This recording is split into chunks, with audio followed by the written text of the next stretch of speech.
Price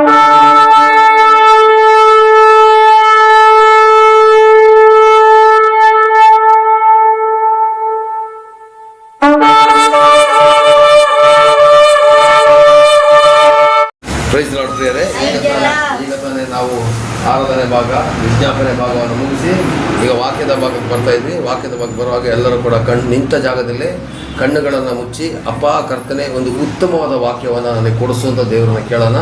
ಎಲ್ಲರೂ ಕೂಡ ಕಣ್ಣುಗಳನ್ನು ಮುಚ್ಚಿ, ಪರಲೋಕದ ತಂದೆಯೇ, ಪ್ರಭು ಯೇಸುವಿನ ಅಭಿಷೇಕವುಳ್ಳ ನಾಮದಲ್ಲಿ ಪವಿತ್ರಾತ್ಮನ ಸಾಯಿದ ಸ್ವಾಮಿ, ಆರಾಧನೆ, ವಿಜ್ಞಾಪನೆ ಮತ್ತು ಕರ್ತಾಧಿಕರ್ತನೆ, ರಾಜಾದಿರಾಜನೇ ಒಂದು ಕರ್ತನೆ, ವಚನದ ಭಾಗಕ್ಕೆ ಬಂದಿದ್ದೀವಿ ಸ್ವಾಮಿ. ವಚನದ ಭಾಗಕ್ಕೆ ಬರುವಾಗ ನಿನ್ನ ನಾಮ ಒಂದೇ ಮಹಿಮೆಯಾಗಲಿ ಸ್ವಾಮಿ.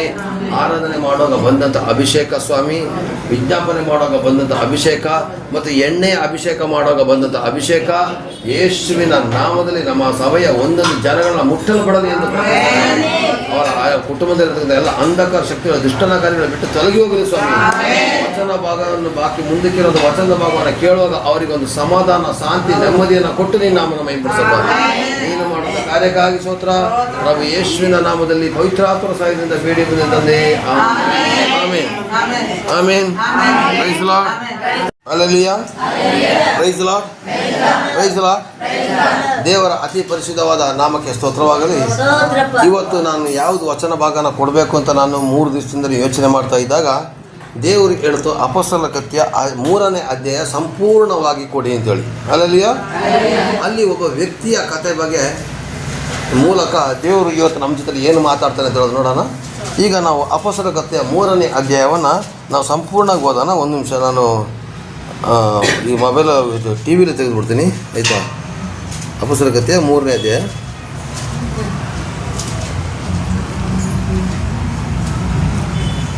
ಅವಳು ಮಗಳು ಓದ್ತಾ ಇರೋದು ಟಿ ವಿಲಿ ಇದೆಯಾ ಅಂತ ನೋಡ್ಕೊಳ್ಳಿ ನೀವು. ಅವಳು ಓದ್ತಾ ಇರೋದು ಬುಕ್ಕಲ್ಲಿ ಇರೋದು ಟಿ ವಿಲಿ ಇದೆಯಾ ಅಂತ ನೋಡ್ಕೋಬೇಕು. ಯಾಕಂದ್ರೆ ನಿಮ್ಮ ಡೌಟ್ ಕ್ಲಿಯರಿಗೆ. ಒಂದು ನಿಮಿಷ ಆಗಿಲ್ಲ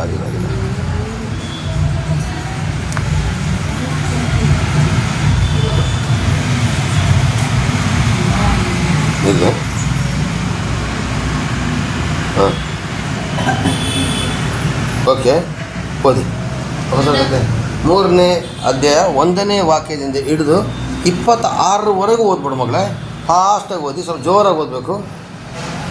ಒಂದೊಂದು ದಿವಸ ಪ್ರೇತ ಯೋಹಾನನು ಮಧ್ಯಾಹ್ನದ ಮೇಲೆ 3 ಗಂಟೆಗೆ ನಡೆಯತಕ್ಕ ಪ್ರಾರ್ಥನೆಗಾಗಿ ದೇವಾಲಯಕ್ಕೆ ಹೋಗುತ್ತಿರಲು ಹುಟ್ಟುಕುಂಟಕನಾಗಿದ್ದ ಒಬ್ಬ ಮನುಷ್ಯನನ್ನು ಯಾರೋ ಹೊತ್ತುಕೊಂಡು ಬಂದರು. ದೇವಾಲಯದೊಳಗೆ ಹೋಗುವವರಿಂದ ಭಿಕ್ಷೆ ಬೇಡುವುದಕ್ಕಾಗಿ ಅವನನ್ನು ದೇವಾಲಯದ ಸುಂದರ ದ್ವಾರವೆಂಬ ಬಾಗಿಲಿನಲ್ಲಿ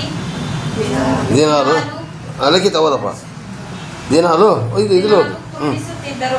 ಅವನು ದೇವಾಲಯದೊಳಗೆ ಹೋಗುತ್ತಿರುವಾಗ ಪ್ರೇತ ಯೋಹಾನರನ್ನು ಕಂಡು ಭಿಕ್ಷೆ ಕೊಡಬೇಕು ಎಂದು ಕೇಳಲು ಪ್ರೇತ ಅಂದರೆ ದೆವ್ವ. ಪೇತ್ರ ಯೋಹಾನನೊಬ್ಬರಿಗೂ ಅವನನ್ನು ದೃಷ್ಟಿಸಿ ನೋಡಿದರು. ಪ್ರೇತ್ರನು ನಮ್ಮನ್ನು ನೋಡು ಅಂದನು. ಅವನು ಸಾಕು. ಈಗ 5ರಿಂದ ಸ್ವಲ್ಪ ಹೋದು. ನಮ್ಮನ್ನು ನೋಡು ಅಂದನು. ಅವನು ಅವರಿಂದ ಏನಾದರೂ ದೊರಕಿತೆ ಎಂದು ನಿರೀಕ್ಷಿಸಿ ಅವರನ್ನು ಲಕ್ಷ್ಯವಿಟ್ಟು ನೋಡಿದನು. ಆಗ ಪೇತ್ರನು, ಬೆಳ್ಳಿ ಬಂಗಾರವಂತೂ ನನ್ನಲ್ಲಿಲ್ಲ, ನನ್ನಲ್ಲಿರುವುದನ್ನು ನಿನಗೆ ಕೊಡುತ್ತೇನೆ. ನಜರೇತಿನ ಯೇಸು ಕ್ರಿಸ್ತನ ಹೆಸರಿನಲ್ಲಿ ಎದ್ದು ನಡೆದಾಡು ಎಂದು ಹೇಳಿ ಅವನನ್ನು ಬಲಗೈ ಹಿಡಿದು ಎತ್ತಿದನು. ಆ ಕ್ಷಣವೇ ಅವನ ಕಾಲುಗಳಿಗೂ ಹರಡುಗಳಿಗೂ ಬಲ ಬಂತು. ಅವನು ಹಾರಿ ನಿಂತು ನಡೆದಾಡಿದನು. ನಡೆಯುತ್ತಾ ಹಾಡುತ್ತಾ ದೇವರನ್ನು ಕೊಂಡಾಡುತ್ತಾ ಅವರ ಜೊತೆಯಲ್ಲಿ ದೇವಾಲಯದೊಳಗೆ ಹೋದನು. ಸಾಕು. ಈಗ ಲಿಖಿತ ಹೋದಪ್ಪ 9ರಿಂದ.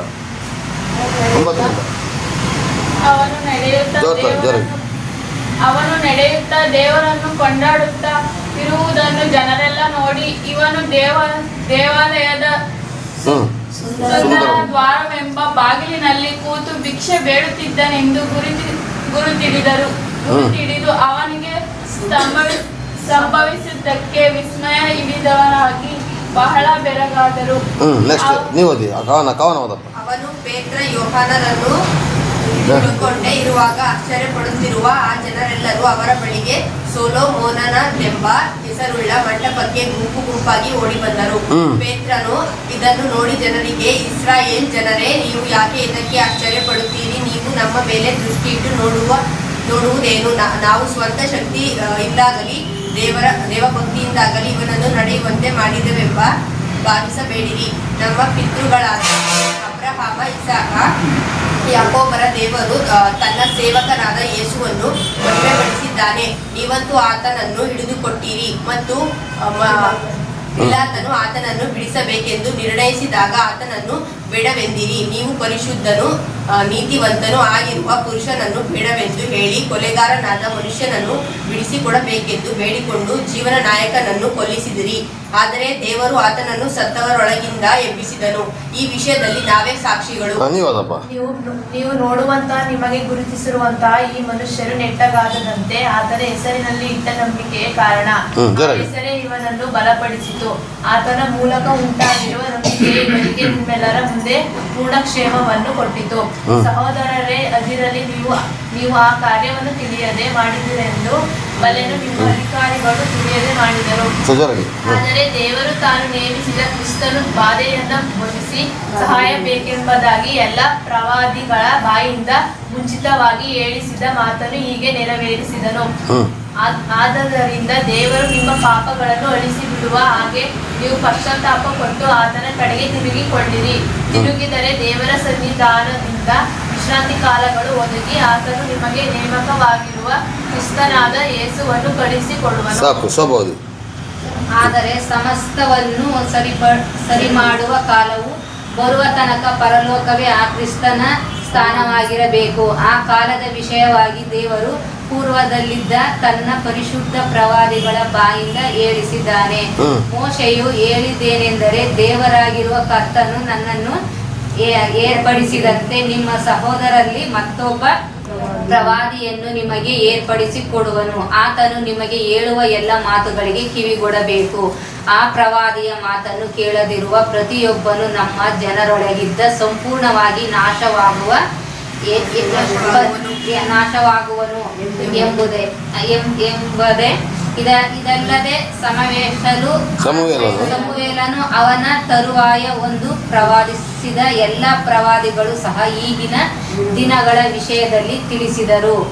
ನೀವು ಪ್ರವಾದಿಗಳ ಶಿಷ್ಯರು, ದೇವರು ನಮ್ಮ ಪಿತೃಗಳ ಸಂಗಡ ಮಾಡಿಕೊಂಡು ಒಡಂಬಡಿಕೆಗೆ ಬಾಧ್ಯರು ಆಗಿದ್ದೀರಿ. ಆತನು ಅಬ್ರಹಾಮನಿಗೆ, ನಿನ್ನ ಸಂತತಿಯು ಮೂಲಕ ಭೂಲೋಕದಲ್ಲಿ ಎಲ್ಲ ಕುಲದವರಿಗೂ ಆಶೀರ್ವಾದ ಉಂಟಾಗುವುದು ಎಂದು ಹೇಳಿ ಆ ಒಡಂಬಡಿಕೆಯನ್ನು ಮಾಡಿಕೊಂಡನಲ್ಲ. ಮೊದಲು ನಿಮಗಾಗಿಯೇ ದೇವರು ತನ್ನ ಸೇವಕನು ಏರ್ಪಡಿಸಿದ ಈತನು ನಿಮ್ಮಲ್ಲಿ ಪ್ರತಿಯೊಬ್ಬನು ಅವನನ್ನು ಕೆಟ್ಟ ನಡತೆಗಳಿಂದ ತಿರುಗಿಸಿ ನಿಮ್ಮನ್ನು ಆಶೀರ್ವಾದಿಸಬೇಕೆಂದು ಆತನನ್ನು ಕಳುಹಿಸಿಕೊಟ್ಟಿದ್ದಾನೆ ಎಂದು ಹೇಳಿದನು. Amen. Thank you. Hallelujah, hallelujah, praise the lord. ಎಲ್ಲರ ಕೈಯಿಂದ ದೇವ್ರ ಸಹಾಯದಿಂದ ಓದಿಸಿದ್ದೀನಿ. ನಮ್ಮ ಸಭೆಯಲ್ಲಿ ಒಂದೊಂದು ಬಂದರೆ ಓದಿರೋರು ಒಬ್ಬರು ಒಂದೊಂದು ಸಲ ಬರೋದಿಲ್ಲ. ನಾನೇ ಓದ್ಬೇಕು, ನಾನೇ ಇದು ಮಾಡೋಕೆ. ಇವತ್ತು ಸ್ತೋತ್ರ, ಇವತ್ತು 7 ಜನ ಇದ್ದಾರೆ. ದೇವ್ರು ನಮ್ಮ ಸ್ತೋತ್ರ. Hallelujah, praise the lord. 7 ಜನ ಮಂದಿಗೆ 7 ಜನಕ್ಕೆ ಓದಿಸಿರೋದು ಯಾಕತ್ತಾ?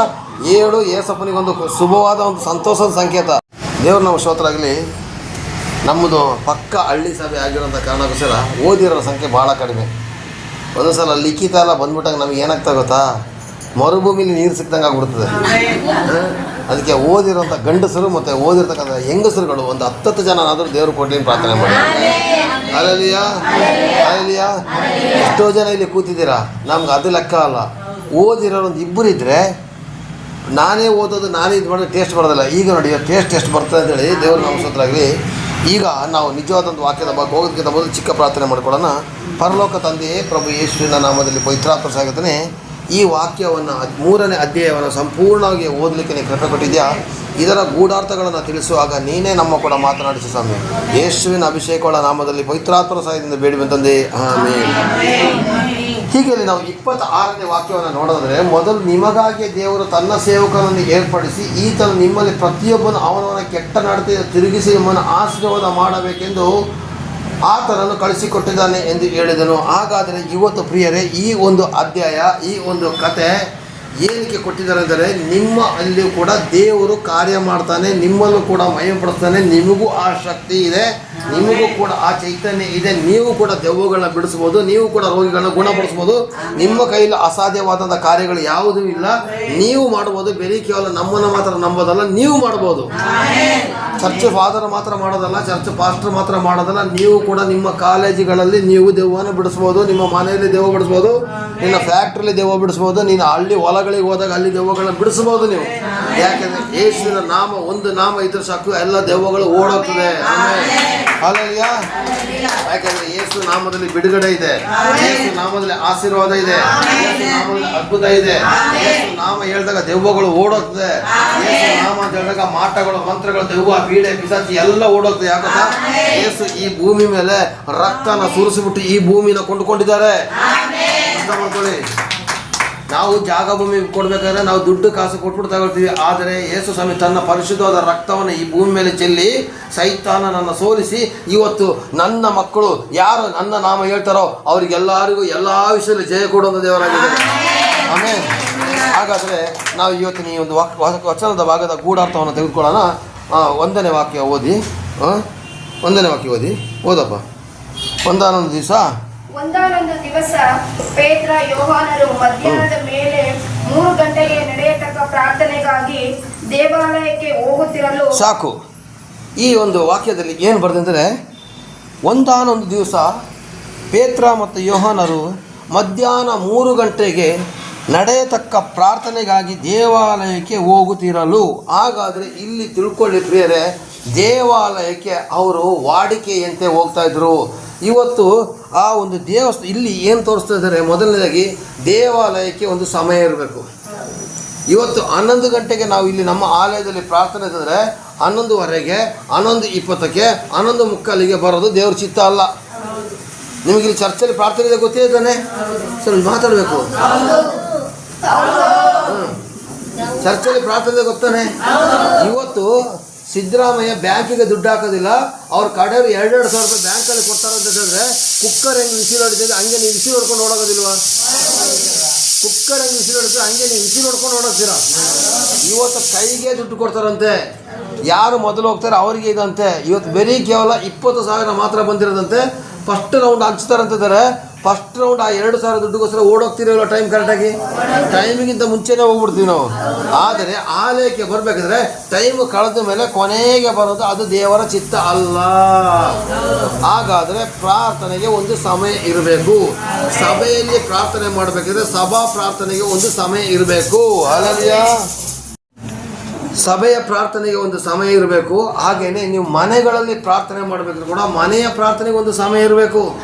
ನೀವು ಬಾಕಿ ಟೈಮಲ್ಲಿ ಹೆಂಗ್ ಬೇಕಾದ್ರೂ ಪ್ರಾರ್ಥನೆ ಮಾಡ್ಕೊಳ್ಳಿ, ಬಾಕಿ ಟೈಮಲ್ಲಿ ಹೆಂಗ್ ಬೇಕಾದ್ರೂ ಪ್ರಾರ್ಥನೆ ಮಾಡ್ಕೊಳ್ಳಿ, ಅದು ಲೆಕ್ಕ ಇಲ್ಲ. ನೀವು ಸಭೆಯಲ್ಲಿ ಮನೆಯಲ್ಲಿ ಪ್ರಾರ್ಥನೆ ಮಾಡಬೇಕಾದ್ರೂ ಬೆಳಿಗ್ಗೆ ಇಂಥ ಟೈಮ್ ಇದ್ದಾರೆ, ಏನೇ ಪ್ರಾಬ್ಲಮ್ ಅಂದರೂ ನೀವು ಮಾಡಲೇಬೇಕು. ನೀವು ಬಸ್ಸಲ್ಲೇ ಹೋಗ್ತಾ ಇದ್ರು, ಕಾರಲ್ಲೇ ಹೋಗ್ತಾ ಇದ್ರು, ಎಮರ್ಜೆನ್ಸಿ ಬಂದ್ಬಿಟ್ರು ಕೂಡ ಆ ಟೈಮ್ನ ತಪ್ಪಿಸಬಾರ್ದು. ಮನಸ್ಸಿನೊಳಗಡೆ ಆದರೂ ಪ್ರಾರ್ಥನೆ ಮಾಡ್ಕೊಂಡು ಹೋಗ್ಬೇಕು.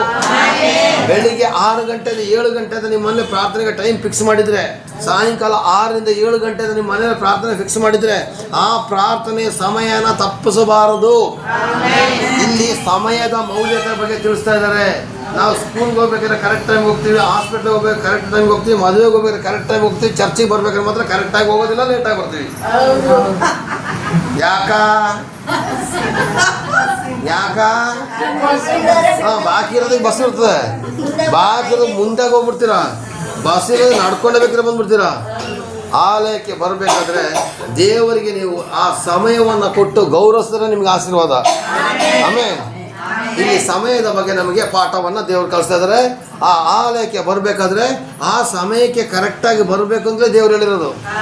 ಇವತ್ತು 11 ಗಂಟೆಗೆ ಪ್ರಾರ್ಥನೆ ಇದ್ದಾರೆ, 12 ಗಂಟೆ 12 ಕಾಲಿಗೆ ಬಂದರೆ ಅದು ದೇವರ ಚಿತ್ತ ಅಲ್ಲ. ಹಾಗಾದರೆ ಈ ಪೇತ್ರ ಮತ್ತು ಯೋಹಾನರ ಮಧ್ಯಾಹ್ನ ಮೇಲೆ 3 ಗಂಟೆಗೆ ನಡೆಯತಕ್ಕ ಪ್ರಾರ್ಥನೆಗೆ ದೇವಾಲಯಕ್ಕಾಗಿ ಹೋಗ್ತಿರಲು 3 ಗಂಟೆಗೆ ನಡೆಯತಕ್ಕಂದ್ರೆ ಇನ್ನು ನಡೆದಿಲ್ಲ. ನಡೆಯತಕ್ಕಂದ್ರೆ ನಡೀತಿರುವಂಥ ಪ್ರಾರ್ಥನೆ ಬರ್ದಿಲ್ಲ, ನಡೀತಾ ಇದ್ದಂಥ ಪ್ರಾರ್ಥನೆ ಅಂತ ಬರ್ದಿಲ್ಲ, ನಡೆಯುವ ತಕ್ಕ ಅಂದರೆ ಇನ್ನು ನಡೆದಿಲ್ಲ. ಆ ಪ್ರಾರ್ಥನೆ ಟೈಮಿಗಿಂತ ಮುಂಚೆನೆ ಅವ್ರು ಹೋಗ್ತಾ ಇದ್ದಾರೆ. ಆ ಹೋಗ್ತಾ ಇರೋದಕ್ಕೆ ಅವರ ಬಾಯಲ್ಲಿ ಯೇಸುನಾಮ ಹೇಳಿದಾಗ ಅದ್ಭುತ ಆಗ್ತಾ ಇತ್ತು.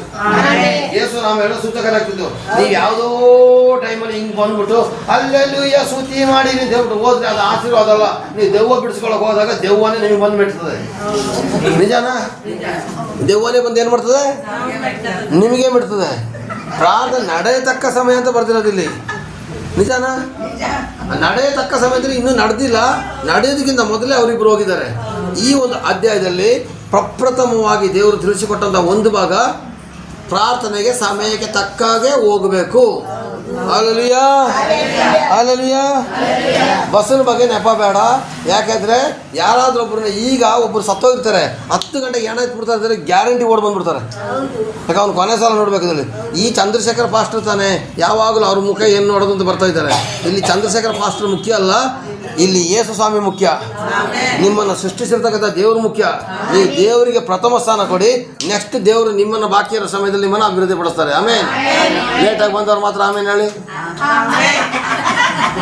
Hallelujah, hallelujah. ಇನ್ನು ಬದಲಾಯಿಸ್ಕೊಳ್ಳಿ.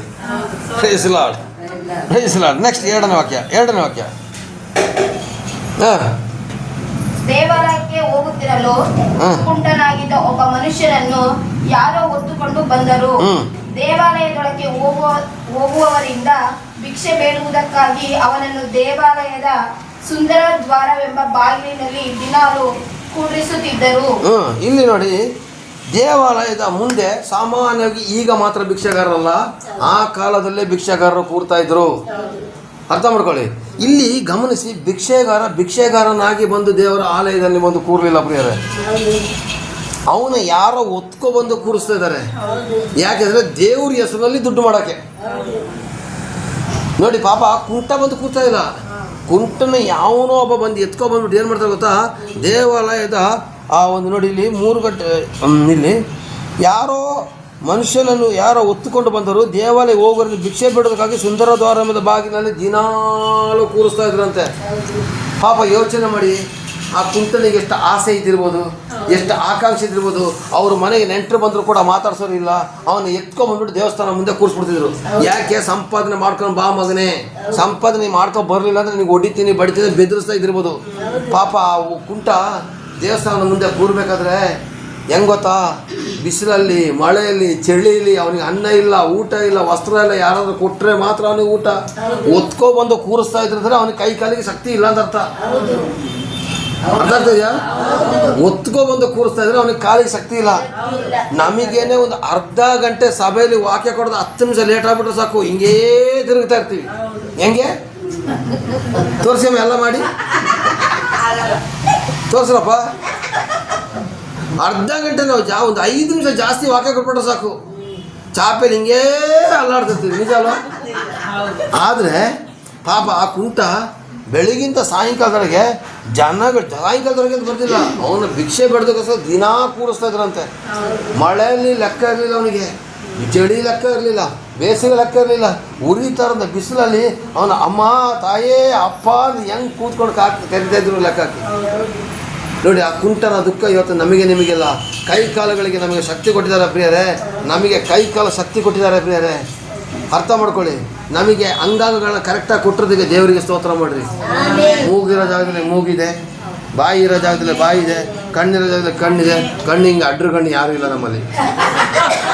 ಎಲ್ಲ ದೇವರು ಚೆನ್ನಾಗಿ ಕೊಟ್ಟಿದ್ದಾರೆ. Hallelujah, praise the lord, amen, amen. ದೇವರ ನಾಮಕ್ಕೆ ಸ್ತೋತ್ರ ಆಗಲಿ. ಆ ಹುಟ್ಟು ಕುಂಟನನ್ನು ಬಂದು ದಿನಾಲು ಕೊಡ್ತಿದ್ರು. ಅವನ ಕೆಲಸ ಏನು ಅಂತ ಓದಿ ಈಗ ಕೆಳಗಡೆ. ಅವನು ದೇವಾಲಯದೊಳಗೆ ಹೋಗುತ್ತಿರುವ ಪೇತ್ರ ಯೋಹಾನನನ್ನು ಕಂಡು ಭಿಕ್ಷೆ ಕೊಡಬೇಕು ಎಂದು ಕೇಳಲು ದೇವಾಲಯದಲ್ಲಿ ಹೋಗುವವರಿಂದ ಭಿಕ್ಷೆ ಬೇಡದಕ್ಕಾಗಿ 2ನೇ ವಾಕ್ಯ. ದೇವಾಲಯದೊಳಗೆ ಹೋಗುವವರಿಂದ ಭಿಕ್ಷೆ ಬೇಡುವುದಕ್ಕಾಗಿ ಅವನನ್ನು ದೇವಾಲಯದ ಸುಂದರ ದ್ವಾರವೆಂಬ ಬಾಗಿಲಿನಲ್ಲಿ ದಿನಾಲು ಕುಂಡ್ರಿಸುತ್ತಿದ್ದರು. ದಿನಾಲು ಯಾಕಂತ ಕೂರಿಸ್ತಾ ಇದ್ದಿದ್ದು? ಭಿಕ್ಷೆ ಬೇಡಕ್ಕೋಸ್ಕರ. ಇವತ್ತು ಆಲಯದ ಹೊರಗಡೆ ಅವನು ಹುಟ್ಟು ಕುಂಟನಾಗಿ ಭಿಕ್ಷೆ ಬಿಡ್ತಿದ್ದ.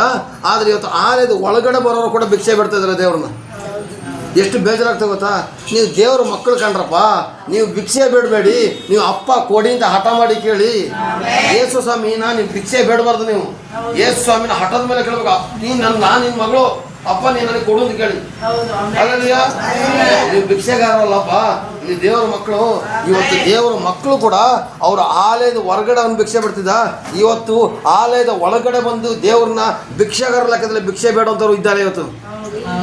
ಯಾವ ಥರ ಗೊತ್ತಾ? ನನ್ನ ಆಸ್ತಿ ಆಗ್ಬೇಕಂಕಲ್, ನನ್ನ ವ್ಯವಹಾರ ಆಗ್ಬೇಕಂಕಲ್, ನನ್ನ ಮಗನಿಗೆ ಈ ಥರ ಬೇಕಂಕಲ್. ಬರೀ ಅವರು ಕುಟುಂಬಕ್ಕೆ ಇರೋದು ಕೇಳೋದು ದೊಡ್ಡ ಭಿಕ್ಷೆ. ನೀವು ದೇವ್ರನ್ನ ಪ್ರಾರ್ಥನೆ ಮಾಡಿ, ದೇವ್ರು ಆಟೋಮೆಟಿಕ್ಕಾಗಿ ಕೊಡ್ತಾರೆ. ದೇವ್ರನ್ನ ಪ್ರಾರ್ಥನೆ ಮಾಡಿ ಸಾಕು, ದೇವ್ರು ಕೊಡ್ತಾರೆ. ಈಗ ನಾನು ಒಂದು ಹೇಳ್ತೀನಿ, ಈಗ ಈ ಮಗಳಿಗೆ ಇಷ್ಟು ವಯಸ್ಸಾಗಿದೆ, ಅವ್ರ ಅಪ್ಪ ಇಷ್ಟು ಗೌನ್ ಹಾಕ್ಸ್ತಿದ್ರು, ನಿಜ ಅಲ್ವಾ? ಚಿಕ್ಕ ವಯಸ್ಸಲ್ಲಿ. ಈಗ ದೊಡ್ಡವಳಾದ್ಮೇಲೆ ಇಷ್ಟೊಂದು ಗೌನಲ್ಲಿ ಕಳಿಸ್ತಾರ? ಯಾಕೆ ಕಳಿಸೋದಿಲ್ಲ? ಮಾನ ಮರ್ಯಾದೆ ಹೋಗ್ತದೆ ನೋಡಿ, ಉದ್ದ ಬಟ್ಟೆ ಹಾಕ್ಬಿಟ್ಟು ಕಳಿಸ್ತಾರೆ. ನಿಜ ತಾನೆ? ಮೈ ಮುಚ್ಚದ ಬಟ್ಟೆ ಹಾಕ್ತಾರೆ. ಅಪ್ಪನಿಗೆ ಹುಟ್ಟಿಸಿರುವಂಥ ಅಪ್ಪನಿಗೆನೆ ನಿನ್ನ ಮಾನ ಮರ್ಯಾದೆ ಹೋಗ್ತದೆ ಅಂತ ಹೇಳ್ಕೊಂಡು ಭಯ ಇರಬೇಕಾದ್ರೆ ನಿನ್ನನ್ನು ಸೃಷ್ಟಿ ಮಾಡೋ ದೇವ್ರಿಗೆ ಎಷ್ಟು ಆಸೆ ಇರ್ಬೋದು ನಿನ್ನ ಮೇಲೆ. ಹುಟ್ಟಿಸಿರೋ ಅಪ್ಪ ಇವತ್ತಿದ್ದು ನಾಳೆ ಸತ್ತೋಗ್ತಾನಪ್ಪ, ಅವನಿಗೆ ಅಷ್ಟು ಆಸೆ ಇರಬೇಕಾದ್ರೆ ನಿನ್ನನ್ನು ಭೂಮಿ ಮೇಲೆ ಸೃಷ್ಟಿ ಮಾಡೋ ದೇವ್ರಿಗೆ ಎಷ್ಟು ಆಸೆ ಇರ್ತಕಂಡ್ರಿ. ಭಿಕ್ಷೆಗಾರರ ಥರ ಭಿಕ್ಷೆ ಬೇಡಬೇಡಿ. ನನ್ನ ಆಸ್ತಿ, ನನ್ನ ಅಂತಸ್ತು, ನನ್ನ ಮಕ್ಕಳು ಅಂತ ಕೇಳಕ್ ಹೋಗ್ಬೇಡಿ. ಸರ್ವಶಕ್ತನ ದೇವರೇ, ನನ್ನ ಕುಟುಂಬನ ನಿನ್ನ ಕೈಗೆ ಒಪ್ಪಿಸ್ತಾ ಇದ್ದೀನಿ ಅಂತೇಳಿ ಪ್ರಾರ್ಥನೆ ಮಾಡಿ. ನೀವಾಗೆ ಪ್ರಯತ್ನ ಪಡಬೇಡಿ, ದೇವರಿಗೆ ನೀವು ಒಪ್ಪಿಸಿಕೊಡ್ರಿ, ನಿಮ್ಮ ಕುಟುಂಬನ ದೇವ್ರು ನಡೆಸ್ತಾರೆ. Praise the lord. ಇವತ್ತು ನಾವೇನು ಮಾಡ್ತೀವಿ ಗೊತ್ತಾ? ಅಯ್ಯೋ ಅವನು ಹೊರಗಡೆ ಭಿಕ್ಷೆ ಬಿಡ್ತಿದ್ದ, ನಾವು ಒಳಗಡೆ ಬಂದು ಭಿಕ್ಷೆ ಬಿಡ್ತೀವಿ. ನಮ್ಮನ್ನ ಕೆಲವೊಂದು ಜನ ಒಂದೊಂದು ಪ್ರಾರ್ಥನೆ ಮಾಡಿಸ್ಕೊಳ್ಕಾಯಿ ಬರ್ತಾರಮ್ಮ, ಕೋಪ ಬರ್ತದೆ. ಏನು ಮಾಡೋದು? ಕೋಪ ಮಾಡ್ಕೊಂಡ್ಬಿಟ್ರೆ ಬರೋದಿಲ್ಲ. ಅದೇ ಕಷ್ಟ. ಅದಕ್ಕೆ ಕಡೆ ನಾನು ಜನ ಎಲ್ಲ ಕರ್ಕೊಂಡ್ಬಂದು ಕೇಳೋದು, ಯಾಕೆ ಕೇಳಬೇಕು? ಅಧಿಕಾರವಾಗ ದೇವ್ರು ಕೇಳ್ತೀನಿ. Very good, very good, very good, very good. ಏನಂತ ಓದಿದೆ ಇರ್ತಕ್ಕಂಥ ಅಜ್ಜಿ ಬಾಯಿ ಹೇಳ್ತಾರೆ, ನಾನು ಪ್ರಾರ್ಥನೆ ಮಾಡಿಸ್ಕೊಳ್ಳೋದಿಲ್ಲ, ನಾನು ಅಧಿಕಾರದಿಂದ ಏಸಪ್ಪನ ಕೇಳ್ತೀನಿ ಅಂತೇಳಿ. ಯಾಕಂತ ನೀವು ಏಸಪ್ಪನ ಮಕ್ಕಳು ಕಂಡ್ರೆ ನೀವು ಅಧಿಕಾರದಿಂದ ಕೇಳಿ, ಭಿಕ್ಷೆ ಬಿಡಬೇಡಿ, ಬಾಯಿ ಬಿಟ್ಟು ಕೇಳಿ. Hallelujah, hallelujah. ಏನ್ ಮಾಡ್ತಾರೆ ಗೊತ್ತಾ? ದೇವಾಲಯದ ಒಳಗಡೆ ಹೋಗುತ್ತೆ ಭಿಕ್ಷೆ ಬಿಡೋದಕ್ಕೆ ಸುಂದರ ದ್ವಾರ ಬಾಗಿಲು ದಿನಾಲು ಕೊಡ್ತಿದ್ರು. 3ನೇ ವಾಕ್ಯ. ಅವನು ದೇವಾಲಯದೊಳಗೆ ಹೋಗುತ್ತಿರುವ ಪೇತ್ರ ಯೋಹಾನನನ್ನು ಕಂಡು ಭಿಕ್ಷೆ ಕೊಡಬೇಕು ಎಂದು ಕೇಳಲು ಪೇತ್ರ ಯೋಹಾನ ಇಬ್ಬರು ಅವನನ್ನು ದೃಷ್ಟಿಸಿ ನೋಡಿದರು. ಪೇತ್ರನು ನಮ್ಮನ್ನು ನೋಡು ಅಂದನು. ಅವನು ಅವರಿಂದ ಏನಾದರೂ ದೊರಕಿತೆಂದು ನಿರೀಕ್ಷಿಸಿ ಅವರನ್ನು ಲಕ್ಷ್ಯವಿಟ್ಟು ನೋಡಿದನು. ಆಗ ಪೇತ್ರನು, ಬೆಳ್ಳಿ ಬಂಗಾರವಂತೂ ನನ್ನಲ್ಲಿಲ್ಲ, ನನ್ನಲ್ಲಿರುವುದನ್ನು ನಿನಗೆ ಕೊಡುತ್ತೇನೆ. ನಜರೇತಿನ ಯೇಸು ಕ್ರಿಸ್ತನ ಹೆಸರಿನಲ್ಲೇ ಎದ್ದು ನಡೆದಾಡು. ನಜರೇತಿನ ಯೇಸು ಕ್ರಿಸ್ತನ ಹೆಸರು ಎದ್ದು ನಡೆದಾಡು ಎಂದು ಹೇಳಿ, ಜೋರಾಗಿ ಹೇಳಬೇಕು. ನಜರೇತಿನ ಯೇಸು ಕ್ರಿಸ್ತನ ಹೆಸರಿನಲ್ಲೇ ಎದ್ದು ನಡೆದಾಡು ಎಂದು ಹೇಳಿ ಅವನನ್ನು ಬಲಗೈ ಹಿಡಿದು ಎತ್ತಿದನು. ಆ ಕ್ಷಣವೇ ಅವನ ಕಾಲುಗಳಿಗೂ ಹರಡುಗಳಿಗೂ ಬಲ ಬಂತು. ಅವನು ಹಾರಿ ನಿಂತು ನಡೆದಾಡಿದನು. ಸಾಕು, ಇಲ್ಲಿಗೆ ದೇವ್ರ ವಾಕ್ಯ ಸಾಕು. ಇಲ್ಲಿಗೆ ನೋಡಿ, ಕೇಳಿಸ್ಕೊಳ್ಳಿ. ಇಲ್ಲಿ ಅವನೇನು ಮಾಡ್ತಾನೆ ಗೊತ್ತಾ? ಅದೇ ಥರ ಮಾಮೂಲಿ ಎಲ್ಲಾರನ್ನು ಭಿಕ್ಷೆ ಬೇಡಂಗೆ ಪೇತ್ರ ಮತ್ತು ಯೋಹಾನ ಇಬ್ಬರು ಬಂದಾಗ ಅವನ ಕೇಳ್ತಾನೆ ಗೊತ್ತಾ? ಭಿಕ್ಷೆ ಕೊಡಬೇಕು ಅಂತ ಕೇಳ್ತಾನೆ. ಅಮ್ಮ, ತಾಯಿ, ಅಪ್ಪ, ಅಣ್ಣ ಅಂತ ಕೇಳ್ತಾರಲ್ಲ, ಹಂಗೆ ಆ ಹುಟ್ಟು ಕುಂಟ ಏನು ಮಾಡ್ರು ಗೊತ್ತಾ? ಭಿಕ್ಷೆ ಕೊಡಬೇಕು ಅಂತ ಕೇಳಿದಾಗ ಇವರಿಬ್ಬರ ಹತ್ರ ದುಡ್ಡು ಇಲ್ಲ, ಕಾಸಿಲ್ಲ, ಏನು ಇರಲಿಲ್ಲ. ಯಾರ ಹತ್ರ? ಪೇತ್ರ ಮತ್ತು ಯೋಹಾನರ ಹತ್ರ ದುಡ್ಡು ಇರಲಿಲ್ಲ, ಕಾಸು ಇರಲಿಲ್ಲ, ಏನಿರಲಿಲ್ಲ. ಭಿಕ್ಷೆ ಕೊಡಬೇಕಂತ ಕೇಳಲು ಪೇತ್ರ ಯೋಹಾನ ಅವನನ್ನು ದೃಷ್ಟಿಸಿ ನೋಡಿ, ನಮ್ಮನ್ನು ನೋಡು ಎಂದನು. ನಮ್ಮನ್ನ ನೋಡೋದು ಹೇಳಿದಾಗ ಭಿಕ್ಷೆಗಾರನಿಗೆ ಇನ್ನೂ ಆಸೆ ಆಗೋಯ್ತು. ಇವರು ಏನೋ ದೊಡ್ಡದಾಗಿ ಕೊಡ್ತಾರೆ ಅಂತ ಕಾಲು ನೀಡ್ಕೊಂಬ, ತೊಂದರೆ ಇಲ್ಲ. ಕಾಲಲ್ಲಿ ಹಿಡ್ಕೊಳ್ಳಿ. ನಮ್ಮ ಚರ್ಚಿಗೆ ಚೇರ್ ಆಗೋಲಿವರೇ ಕಾಲು ಹಿಡ್ಕೊಳ್ಳಿ, ತೊಂದರೆ ಇಲ್ಲ. Hallelujah, hallelujah, praise the lord. ಅರ್ಥ ಮಾಡ್ಕೊಳ್ಳಿ. ಸ್ವಲ್ಪ ಆಗಿರೋ ಸ್ವಲ್ಪ ಆ ಕಡೆ ಗ್ಯಾಪ್ ಮಾಡ್ಕೊಳ್ಳಿ. ಯಾಕಂತ ಟೈಟ್ ಆದಷ್ಟು ಸೆಕೆ ಆಗ್ತದೆ. ಸ್ವಲ್ಪ ಆ ಕಡೆ ಮುಂದೆ ಜರ್ಕೊಳ್ಳಿ. ಹಿಂದ್ಗಡೆ ಜನ ಬಂದಾಗ ಮುಂದಕ್ಕೆ ಬಂದ್ಬಿಡಿ ನೀವು. ಹಲ್ಲೆಲೂಯಾ. ದೊಡ್ಡ ಆಲಯಕ್ಕೋಸ್ಕರ ಪ್ರಾರ್ಥನೆ ಮಾಡಿ.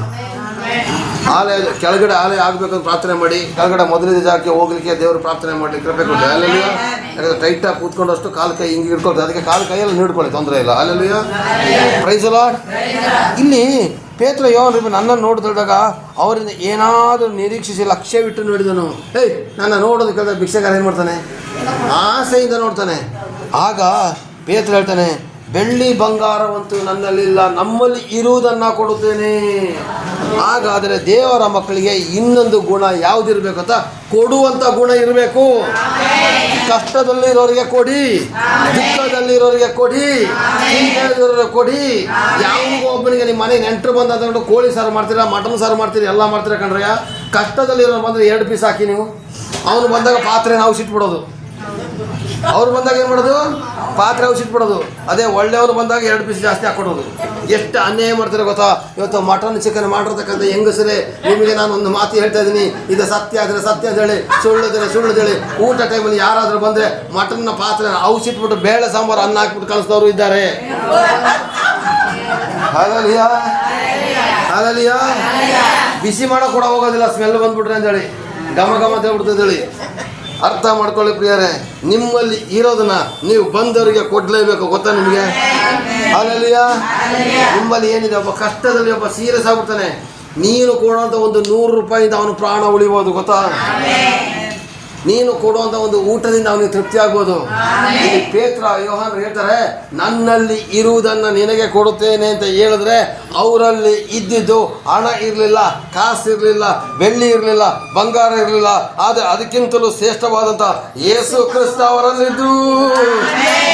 ಹಾಲೆಲೂಯಾ. ಹಾಗಾದರೆ ಇವತ್ತು ನೀವೆಲ್ಲ ಬಂದು ಚಾಪೆನ ಬಿಸಿ ಮಾಡ್ತಾ ಇದ್ದೀರಾ. ಎಷ್ಟು ಜನ ಯೇಸು ಕ್ರಿಸ್ತನ ಬೇರೆಯವ್ರಿಗೆ ಕೊಟ್ಟಿದ್ದೀರಾ? ಎಷ್ಟು ಜನ ಸುವಾರ್ತೆ ಸಾರಿದ್ದೀರಾ? ಎಷ್ಟು ಆತ್ಮಗಳ ರಕ್ಷಣೆ ಹೊಂದಿಸಿದ್ದೀರಾ? ಓಕೆ, ಸ್ತೋತ್ರ ಸ್ತೋತ್ರ ಸ್ತೋತ್ರ. ಹಾಲೆಲೂಯಾ. ಸ್ತೋತ್ರ ಸ್ತೋತ್ರ. ಓಕೆ ಅಮ್ಮ. ಯಾಕೋತಾ ಅವರು ನಿಜವಾಗಿ ಆತ್ಮಗಳನ್ನ ಕರ್ಕೊಂಡು ಬರ್ತಿದ್ದಾರೆ. ಆಮೇಲೆ ಹಾಲೆಲೂಯಾ. ಯೇಸು ಕ್ರಿಸ್ತನ ಕೊಡೋದು ಕೊಡಿ, ಸ್ವೀಕಾರ ಮಾಡೋದು ಬಿಡೋದು ಅವ್ರಿಗೆ ಬಿಟ್ಟಿದ್ದು. ನಮ್ಮನೇಲಿ ನಾನು ಇಡ್ಲಿ ಮಾಡಿದ್ದೀನಿ ಅಂತ ಹೇಳ್ತೀನಿ, ಮಾನ್ಯ ಬಂದ್ಬಿಟ್ಟು ಇಷ್ಟೇ ಇದ್ರೆ ತಿನ್ಬೋದು, ಇಷ್ಟೆಲ್ಲ ಅಂದರೆ ನನಗೆ ಬೇರೆ ಥರ ಮಾಡ್ಕೊಡೋಕ್ಕಾಗ್ತದ? ನನ್ನಲ್ಲಿ ಇರೋ ಇಡ್ಲಿ ನಾನು ಕೊಟ್ಟಿದ್ದೀನಿ, ಇಡ್ಲಿ ಬೇಡ ಅಂತಂದರೆ ನಿನ್ನ ಇಷ್ಟ. ಹಂಗೇನೆ ಯೇಸು ಕ್ರಿಸ್ತನನ್ನು ನೀವು ಕೊಡಲೇಬೇಕು. ಯೇಸು ಕ್ರಿಸ್ತನನ್ನು ಕೊಡೋದು ಯಾವ ಥರ ಗೊತ್ತಾ? ಯೇಸು ಕ್ರಿಸ್ತನ ಪ್ರೀತಿನ ಕೊಡಿ, ಯೇಸು ಕ್ರಿಸ್ತನ ಪರಿಶುದ್ಧತೆ ಕೊಡಿ, ಯೇಸು ಕ್ರಿಸ್ತನ ವಾಕ್ಯ ಕೊಡಿ, ಯೇಸು ಕ್ರಿಸ್ತನಿಂದ ಅದ್ಭುತಗಳನ್ನ ಕೊಡಿ, ಯೇಸು ಕ್ರಿಸ್ತನಿಂದ ಆಶೀರ್ವಾದ ಕೊಡಿ. ಕಷ್ಟ ಯೇಸು ಬಗ್ಗೆ ಹೇಳ್ಬಿಟ್ರೆ ಯಾರು ತಟ್ಟು ಬಿಡ್ತಾರೆ, ಹೊಡೆದು ಬಿಡ್ತಾರೆ. ಯಾರು ತಟ್ಟಿದ್ರು ಬಿಡಲ್ಲ, ಈಗ ಎಲ್ರಿಗೂ ಹೇಳಾರಿ. ಹಾಲೆಲೂಯಾ. ನಮ್ಮ ಹಾಲೆಲೂಯಾ. ಹೆಂಗಸರಿಗಿರೋದೇನೋ ನಮ್ಮಲ್ಲಿರೋ ಗಂಡಸರಿಗಿಲ್ಲ. ನಮ್ಮಲ್ಲಿರೋ ಗಂಡಸರು ಹೆಂಗೆ ಗೊತ್ತಾ, ಎಂತಿರ್ಕೈಂದ ಬೇಕಾದ್ರೆ ಸುವಾರ್ತೆ ಶಾಸ್ತ್ರ ಇವ್ರು ಹೇಳೋದೇ ಇಲ್ಲ, ಅಂಥವರೇ ಇರೋದು. Hallelujah hallelujah. ನಿಮಗೆ ಒಳ್ಳೇದಾಗಿದ್ರೆ ಸಾರಿ ಹೇಳಿ ಯೇಸು ಕ್ರಿಸ್ತನನ್ನು ಕೊಡಿ. ಹಾಗಾದರೆ ನಮ್ಮಲ್ಲಿ ಇರೋದನ್ನ ಕೊಡಬೇಕು. ನೆಕ್ಸ್ಟ್ ಏನು? ನಮ್ಮಲ್ಲಿ ಇರೋದನ್ನ ಕೊಡಬೇಕು. ನೆಕ್ಸ್ಟ್ ಅಲ್ಲಿ ಏನು ಬರ್ದೇನಿಲ್ಲ, ಒಂದು ನಿಮಿಷ. ಬೆಳ್ಳಿ ಬಂಗಾರ ಮತ್ತು ನನ್ನಲ್ಲಿ ಇಲ್ಲ, ನನ್ನಲ್ಲಿ ನಜರೇತನ ಯೇಸು ಕ್ರಿಸ್ತನ ಹೆಸರಿನಲ್ಲಿ ನಡೆದಾಡು. ನೀವು ಕಷ್ಟದಲ್ಲಿರೋರಿಗೆ, ದುಃಖದಲ್ಲಿರತಕ್ಕಂಥ ಎಲ್ಲ ವ್ಯಕ್ತಿಗಳ ಬಂಧನವನ್ನು ಮುರಿಲಿಕ್ಕಿರೋ ಶಕ್ತಿ ನನಗೂ ನಿಮಗೆ ಇದೆ ಪ್ರಿಯರೇ. ನೀವು ಒಬ್ಬ ಕಷ್ಟದಲ್ಲಿದ್ದಾಗ ಅವನ ಹತ್ರ ಯೇಸು ಕ್ರಿಸ್ತನ ನಾಮದಲ್ಲಿ ನೀನು ಗುಣ ಆಗು ಅಂತ ಹೇಳಿ ಅವರು ಗುಣ ಆಗೇ ಆಗ್ತಾರೆ. ಯೇಸು ನಾಮದಲ್ಲಿ ಹಿಡ್ಕೊಂಡ್ರೆ ದೆವ್ವವೇ ಬಿಟ್ಟು ಹೋಗು ಅಂತ ಹೇಳಿ ಯೇಸು ನಾಮನ ಅವ್ರಿಗೆ ಕೊಟ್ಟಾಗ ಅವ್ರ ಒಳಗಡೆ ದೆವ್ವ ಬಿಟ್ಟು ಹೋಗ್ತದೆ. ಗೊತ್ತಾ? ಇವತ್ತು ನಾವು ಕೊಡೋಕೆ ಭಯ. ಹಾಲೆಲೂಯಾ. ಆಂಟಿ ಏಸು ಹೆಸರು ಪ್ರಾರ್ಥನೆ ಮಾಡಲಾ? ನೀ ಕೇಳೋ ಶೈಲಿಗೆ ದೆವ್ವ ಓಡೋಗಿರೋದಿಲ್ಲ, ಅಲ್ಲೇ ಇರ್ತೀವಿ. ನೀವು ಅವ್ರನ್ನ ಕೇಳಿ, ಏಸುನ ನಂಬ್ತೀಯಾ? ನಾನು ನಿನಗೆ ಯೇಸು ಕ್ರಿಸ್ತನನ್ನು ಕೊಡ್ತಾ ಇದ್ದೀನಿ, ಯೇಸುವಿನ ನಾಮದಲ್ಲಿ ಈ ದೆವ್ವನ ನಾನು ತೊಲಗಿಸ್ತೀನಿ. ಮಾಟ ಮಂತ್ರ ಏನಿದ್ರು ಕೂಡ ನಾವು ಬಂದು ತೆಗೆದಾಕ್ತೀವಿ. ಧೈರ್ಯದಲ್ಲಿ ಬಂದು ಹೇಳ್ರಿ. Hallelujah hallelujah. ಅರ್ಥ ಮಾಡ್ಕೊಳ್ಳಿ ಪ್ರಿಯರೇ, ಯೇಸು ಕ್ರಿಸ್ತನ ನಾಮನ ನೀವು ಹೇಳಿದಾಗ ನಿಮ್ಮ ಮುಂದೆ ಯಾವ ದೆವ್ವ, ಯಾವ ಪೀಡೆ, ಯಾವ ಪಿಸಾಚಿ ಯಾವುದು ನಿಲ್ಲೋದಿಲ್ಲ. ಅವತ್ತು ಪೇತ್ರ ಮತ್ತು ಯೋಹಾನ ಹುಟ್ಟು ಕುಂಟನನ್ನು ಎಬ್ಬಿಸಿರ್ಬೇಕಾದ್ರೆ ಇವತ್ತು ನಾವು ಒಬ್ಬರನ್ನ ಎಬ್ಬಿಸ್ತಾ ಇಲ್ಲ. ಅದರ ಅರ್ಥ ಭಕ್ತಿ ಕಡಿಮೆ ಅಂತ. ದೇವ್ರ ಶಕ್ತಿ ಕಡಿಮೆ ಆಗಿಲ್ಲ, ನಮ್ಮಲ್ಲಿ ಭಕ್ತಿ ಕಡಿಮೆ ಆಗಿದೆ. Hallelujah. Praise lord. Praise lord. ದೇವ್ರ ನಮಗೆ ಸ್ತೋತ್ರ ಆಗಲಿ. ಆಮೇಲೆ ಇಲ್ಲಿ ಸ್ವಾಮಿ ಹೇಳ್ತಾರೆ, ನಜರೇತರ ಯೇಸು ಕ್ರಿಸ್ತನ ಎದ್ದು ನಡೆದಾಡಿದಳಿ ಅವನನ್ನು ಬಲಗೈ ಎತ್ತಿದನು. ಕ್ಷಣವೇ ಅವನ ಕಾಲು ಕೈಗಳಿಗೆ ಹರಡುಗಳಿಗೆ ಶಕ್ತಿ ಬಂತು, ಬಲವಂತ ಎದ್ದು ನಡೆದಾಡಿದನು. ಹಾಗಾದರೆ ಇಲ್ಲಿ ಪ್ರಿಯರೇ ಚೆನ್ನಾಗಿ ಅರ್ಥ ಮಾಡ್ಕೊಳ್ಳಿ, ನಿಮ್ಮಲ್ಲಿ ಇರುವಂಥದ್ದನ್ನು ನೀವು ಕೊಡಬೇಕು ಅಂತ ಹೇಳಿದಾಗ, ಇವತ್ತು ಚರ್ಚಿಗೆ ಬರೋಂಥ ನಮ್ಮಲ್ಲಿ ಏನೂ ಇಲ್ಲದಿದ್ದರೂ ಕೂಡ ಯೇಸುವಿನ ನಾಮ ಇದೆ ಪ್ರಿಯರೇ. ಆ ಯೇಸು ನಾಮದಲ್ಲಿ ಕಷ್ಟದಲ್ಲಿರೋರ ಮನೆಗೋಗಿ, ದುಃಖದಲ್ಲಿರೋರ ಮನೆಗೋಗಿ, ಚಿಂತೆಯಲ್ಲಿರೋರ ಮನೆಗೋಗಿ ನಿಮ್ಮ ಕೈಲಿ ಆಗುವಂಥ ಸಹಾಯಗಳನ್ನು ಮಾಡೋದರ ಮೂಲಕ ದೇವರ ನಾಮನ ಮಹಿಪಡಿಸಿ. ಇವತ್ತು ಪೇತ್ರ ಯೋಹಾನರು ಇವತ್ತು ಎಲ್ಲ ನಾನು ಹೇಳ ಈ 3 ಗಂಟೆಗೆ ಪ್ರಾರ್ಥನೆ ನಡೀತಾ ಇತ್ತಲ್ವ. ಎಷ್ಟೋ ದಿವಸ ಪೇತ್ರ ಯೋಹಾನರು ಹೋಗಿರ್ಬೋದು ಅದೇ ರೋಡ್ಗಾಗಿ, ಎಷ್ಟೋ ಜನ ಹೋಗಿರ್ಬೋದು ಪ್ರಿಯರೇ, ಇಲ್ಲ ಅಂತ ಹೇಳಿದ್ರೆ ಎಷ್ಟೋ ಜನ ಹೋಗಿರ್ಬೋದು, ನಿಜನಾ?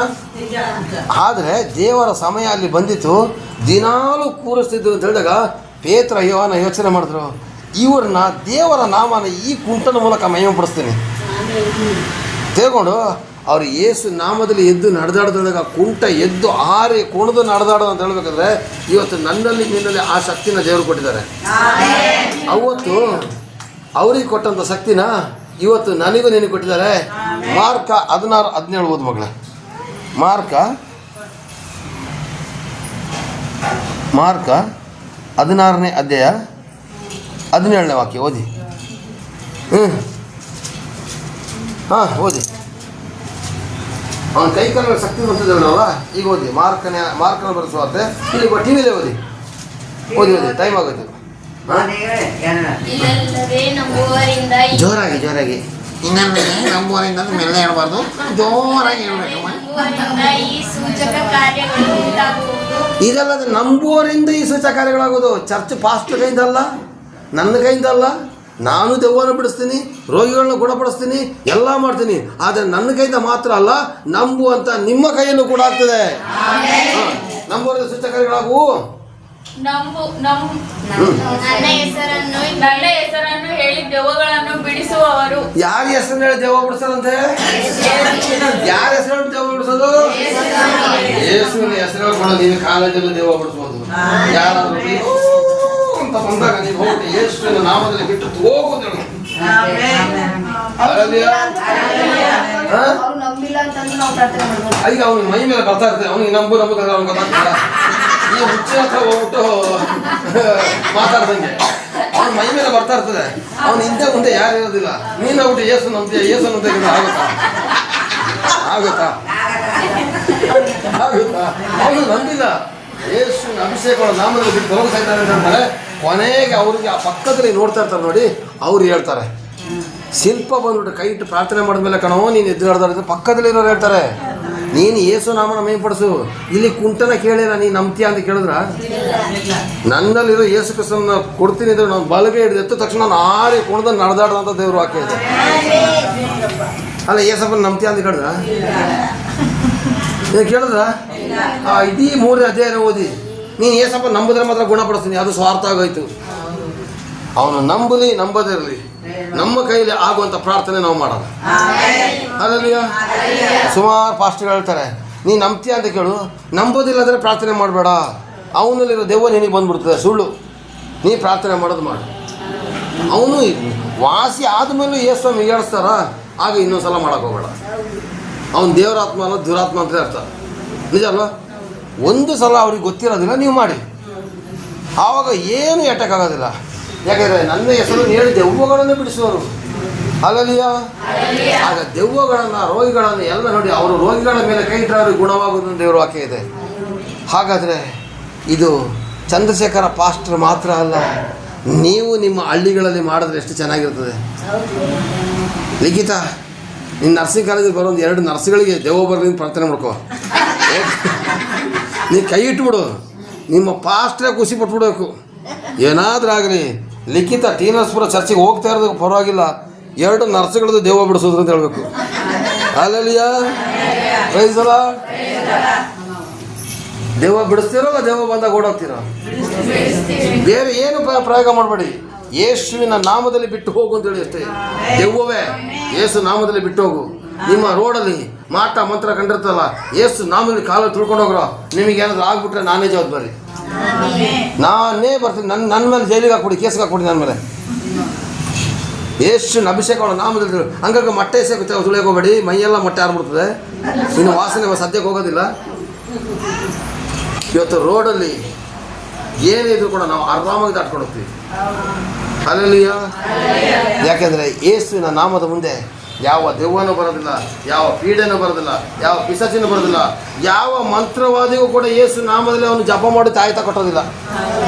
ಇವತ್ತು ಬೇರೆ ಬೇರೆ ಶಕ್ತಿಗಳನ್ನ ಹೇಳಿ ಅವನು ಕಟ್ತಾನೆ, ಆದರೆ ಯೇಸು ನಾಮದಲ್ಲಿ ಏನು ಮಾಡೋಕ್ಕಾಗಲ್ಲ. ಯಾಕಂದ್ರೆ ಯೇಸುವಿನ ಶಕ್ತಿ ಅಡಗಿರುವಂಥದ್ದಲ್ಲ, ಅದು ಪ್ರಚಾರವಾಗಿರುವಂಥದ್ದು. Hallelujah, hallelujah. ನಂಬುದ್ರೆ ದೇವ್ರ ಶಕ್ತಿ ಕಾಣ್ತೀರಾ. ನೀವು ನನಗೆ ಯಾವಾಗ ಫೋನ್ ಮಾಡೋ ಗೊತ್ತಾ, ಅಂಕಲ್ ನನ್ನ ಮಗನಿಗೆ ಹೆಂಗಂಗೋ ಆಡ್ತಾನೆ ಅಂತ ಹೇಳ್ಬೇಡಿ.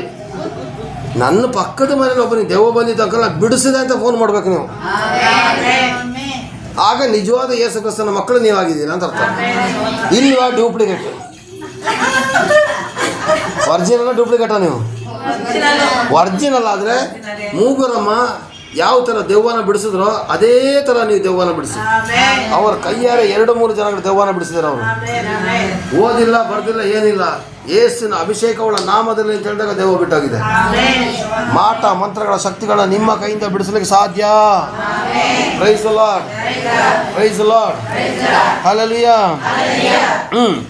ಹೊಸ ಭಾಷೆಗಳಿಂದ ಹಾಂ, ಸಾಕು ಅದಲ್ಲ, ಅದು ಬೇಡ. ಮಾರ್ಕ್ ಆಯ್ತಲ್ಲ, ಅಪೊಸ್ತಲತೆ ಟೈಮ್ ಆಗ್ಬಿಡ್ತು. ಅದಕ್ಕೆ 3ನೇ ಅಧ್ಯಾಯ ಪುನಃ ಬರೋಣ. 3ನೇ ಅಧ್ಯಾಯದಲ್ಲಿ ಎಷ್ಟನೇ ವಾಕ್ಯ? ಈಗ ಎಷ್ಟನೇ ವಾಕ್ಯ ಇರೋದು? 6ನೇ ವಾಕ್ಯ ಇಲ್ಲಿ. ಹಾಂ, ಹೊಸ ಭಾಷೆಗಳ ಬಗ್ಗೆ ಎಲ್ಲ ನಾನು ನಿಮಗೆ ಮುಂದೆ ಕೇಳ್ಕೊಡ್ತೀನಿ. ಅದು ಏನು ಅನ್ಯ ಭಾಷೆ ಅಂತ ಹೇಳೋದ್ರ ಬಗ್ಗೆ, ಆಯಿತಾ? ಬೆಳ್ಳಿ ಬಂಗಾರ ಅಂತೂ ನನ್ನಲ್ಲಿ ಇಲ್ಲ, ನನ್ನಲ್ಲಿ ಇದನ್ನು ಕೊಡ್ತೀನಿ. ನಜರೇತಿನ ಯೇಸು ಕ್ರಿಸ್ತನ ಹೆಸರಿನಲ್ಲಿ ನಡೆದಾಡು. ಯೇಸು ಕ್ರಿಸ್ತನ ಹೆಸರಿನಲ್ಲಿ ನಡೆದಾಡ್ದಾಗ ಅವನು ಯೇಸು ನಮ್ಮನ್ನು ಇವನು ನಂಬುದ. ಯಾರು? ಕುಂಟನು ಕೂಡ ನಂಬುದ. ಅವನು ಎದ್ದು ಏನು ಮಾಡ್ತಾನೆ ಗೊತ್ತಾ? ತಕ್ಷಣವೇ ಅವನ ಕಾಲುಗಳಿಗೆ ಹರಡುಗಳಿಗೆ ಶಕ್ತಿ ಬಂತು. ಇವತ್ತು ಯಾರಾದರೂ ರೋಗದ ಬಂಧನದಲ್ಲಿ ಬಂದಿರೋದೇ ಆದರೆ ಯೇಸುವಿನ ನಾಮನ ನಂಬೋದಾದರೆ ಸಾರ್ ಕೇಳಿಸ್ಕೋಬೇಕು. ನೀವೇನಾದರೂ ಯೇಸು ನಾಮನ ನಂಬೋದಾದರೆ ನೀವು ಇವತ್ತಿಂದ ಗುಣ ಆಗ್ತೀರಾ.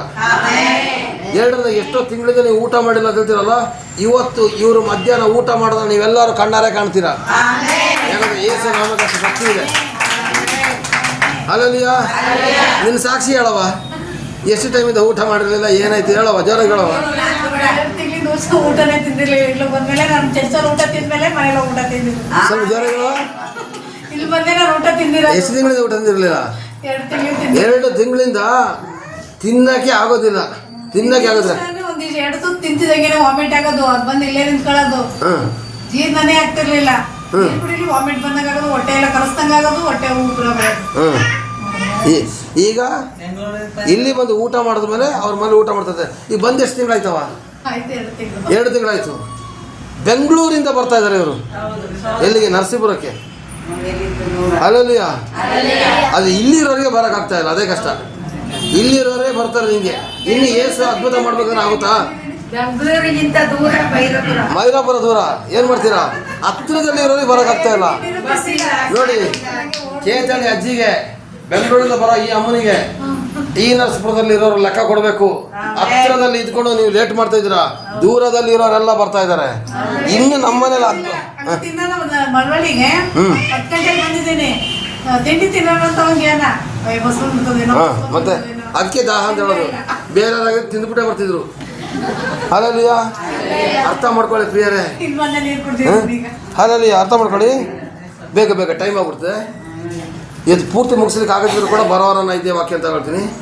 1 ನಿಮಿಷ ಚೆನ್ನಾಗಿ ಅರ್ಥ ಮಾಡ್ಕೊಳ್ಳಿ ಪ್ರಿಯರೇ. ಬರೋ ವಾರನೂ ಕೂಡ ಇದೇ ವಾಕ್ಯ ನಾನು ಮುಂದುವರಿಸ್ತೀನಿ. ಹುಟ್ಟು ಕುಂಟ ಎದ್ದು ನಡೆದಾಡಿದರೆ ಅವನ ನಂಬಿಕೆ. ಇವರು ಪ್ರಾರ್ಥನೆ ಮಾಡಿದ್ರು. ಇವತ್ತು ಆ ಫಸ್ಟ್ ವಾಕ್ಯದಲ್ಲಿ ಹೇಳಿದಾಗೆ ದೇವರ ಸಮಯಕ್ಕೆ ಸರಿಯಾಗಿ ನೀವು ಬಂದು ತಲುಪಲಿಲ್ಲ ಅಂದರೆ ನಿಮ್ಮ ಕುಟುಂಬಕ್ಕೆ ನಾವು ಹೆಂಗೇ ಪ್ರಾರ್ಥನೆ ಮಾಡಿದ್ರು ಕೂಡ ಆ ಪ್ರಾರ್ಥನೆ ಫಲಕಾರಿ ಆಗೋದಿಲ್ಲ. ಯಾಕೆಂದರೆ ಅದ್ಭುತ ಮಾಡೋನು ಪ್ರಾರ್ಥನೆ ಮಾಡೋನಲ್ಲ, ಪ್ರಾರ್ಥನೆ ಕೇಳೋಂಥ ದೇವರು ಅದ್ಭುತ ಮಾಡೋದು. ನಮ್ಮದು ಪ್ರಾರ್ಥನೆ ಮಾಡೋದು ಮಾತ್ರ ಡ್ಯೂಟಿ. ಅದ್ಭುತ ಬೇಕಾದರೆ ನೀವು ಪಡ್ಕೋಬೇಕು. Hallelujah, hallelujah. ಚಂದ್ರಶೇಖರ್ ಅಂಕಲಿಗೆ ಅಭಿಷೇಕ ಕಡಿಮೆ ಅಲ್ಲ, ಅಭಿಷೇಕ ಕೊಡೋಂಥ ದೇವರಿಗೆ ಯಾವತ್ತು ಅಭಿಷೇಕ ಕಡಿಮೆ ಆಗೋದಿಲ್ಲ. ಅರ್ಥ ಮಾಡ್ಕೊಳ್ಳಿ. ನೀವು ಲೇಟಾಗಿ ಬಂದು ಪ್ರಾರ್ಥನೆಗೆ ಬರೋದಾದರೆ ನಿಜವಾಗಿ ಪೇತ್ರ ಯೋಹಾನ ಸಮಯಕ್ಕೆ ತಕ್ಕ ಹಾಗೆ ಮೊದಲೇ ಹೋಗಿದ್ರು ಬರ್ತಿದೆ. ಹಾಗೇನೆ ನಾವು ಕೂಡ ಸಮಯಕ್ಕೆ ಕರೆಕ್ಟಾಗಿ ಬಂದು ತಲುಪಿದಾಗ ಮಾತ್ರ ದೇವರ ಆಶೀರ್ವಾದ ಆಗೋದು. ಈಗ ನಾನು ಹೇಳ್ತಾ ಇಲ್ಲ, ಬೈಬಲಲ್ಲಿ 3:1 ವಾಕ್ಯ ಹೇಳ್ತಾ ಇದೆ. Amen. Praise the lord. Hallelujah. ಆ ಕ್ಷಣಕ್ಕೆ ಅವರ ಹರಡುಗಳಿಗೆ ಬಲವಂತ ಅವನು ಹಾರಿ ನಿಂತು ನಡೆದಾಡಿದನು. ನೆಕ್ಸ್ಟ್ ನಡೆಯುತ್ತಾ ಆಡುತ್ತಾ ಜೋರಾಗಿ ನಡೆಯುತ್ತಾ ಆಡುತ್ತಾ ದೇವರನ್ನು ಕೊಂಡಾಡುತ್ತಾ ಅವರ ಜೊತೆಯಲ್ಲಿ ದೇವಾಲಯದೊಳಗೆ ಹೋದನು. ನಡೆಯುತ್ತಾ ಆರುತ್ತಾ ದೇವರನ್ನು ಕೊಂಡಾಡುತ್ತಾ ಅವನು ದೇವಾಲಯದ ಒಳಕ್ಕೆ ಹೋದನು. ಯಾರು ಹೋಗಿದ್ದು? ಯಾರು ಹೋಗಿದ್ದು? ಹೆಂಗೋದ? ನಡೆಯುತ್ತಾ ಆರುತ್ತಾ ದೇವಾಲಯದ ಸೈಡ್ ಬನ್ನಿ, ನಾ ತೋರಿಸ್ಕೊಡ್ತೇನೆ. ಹೆಂಗೆದ್ದ? ಹಿಂಗಿದ್ದ, ಹಿಂಗೆದ್ದ,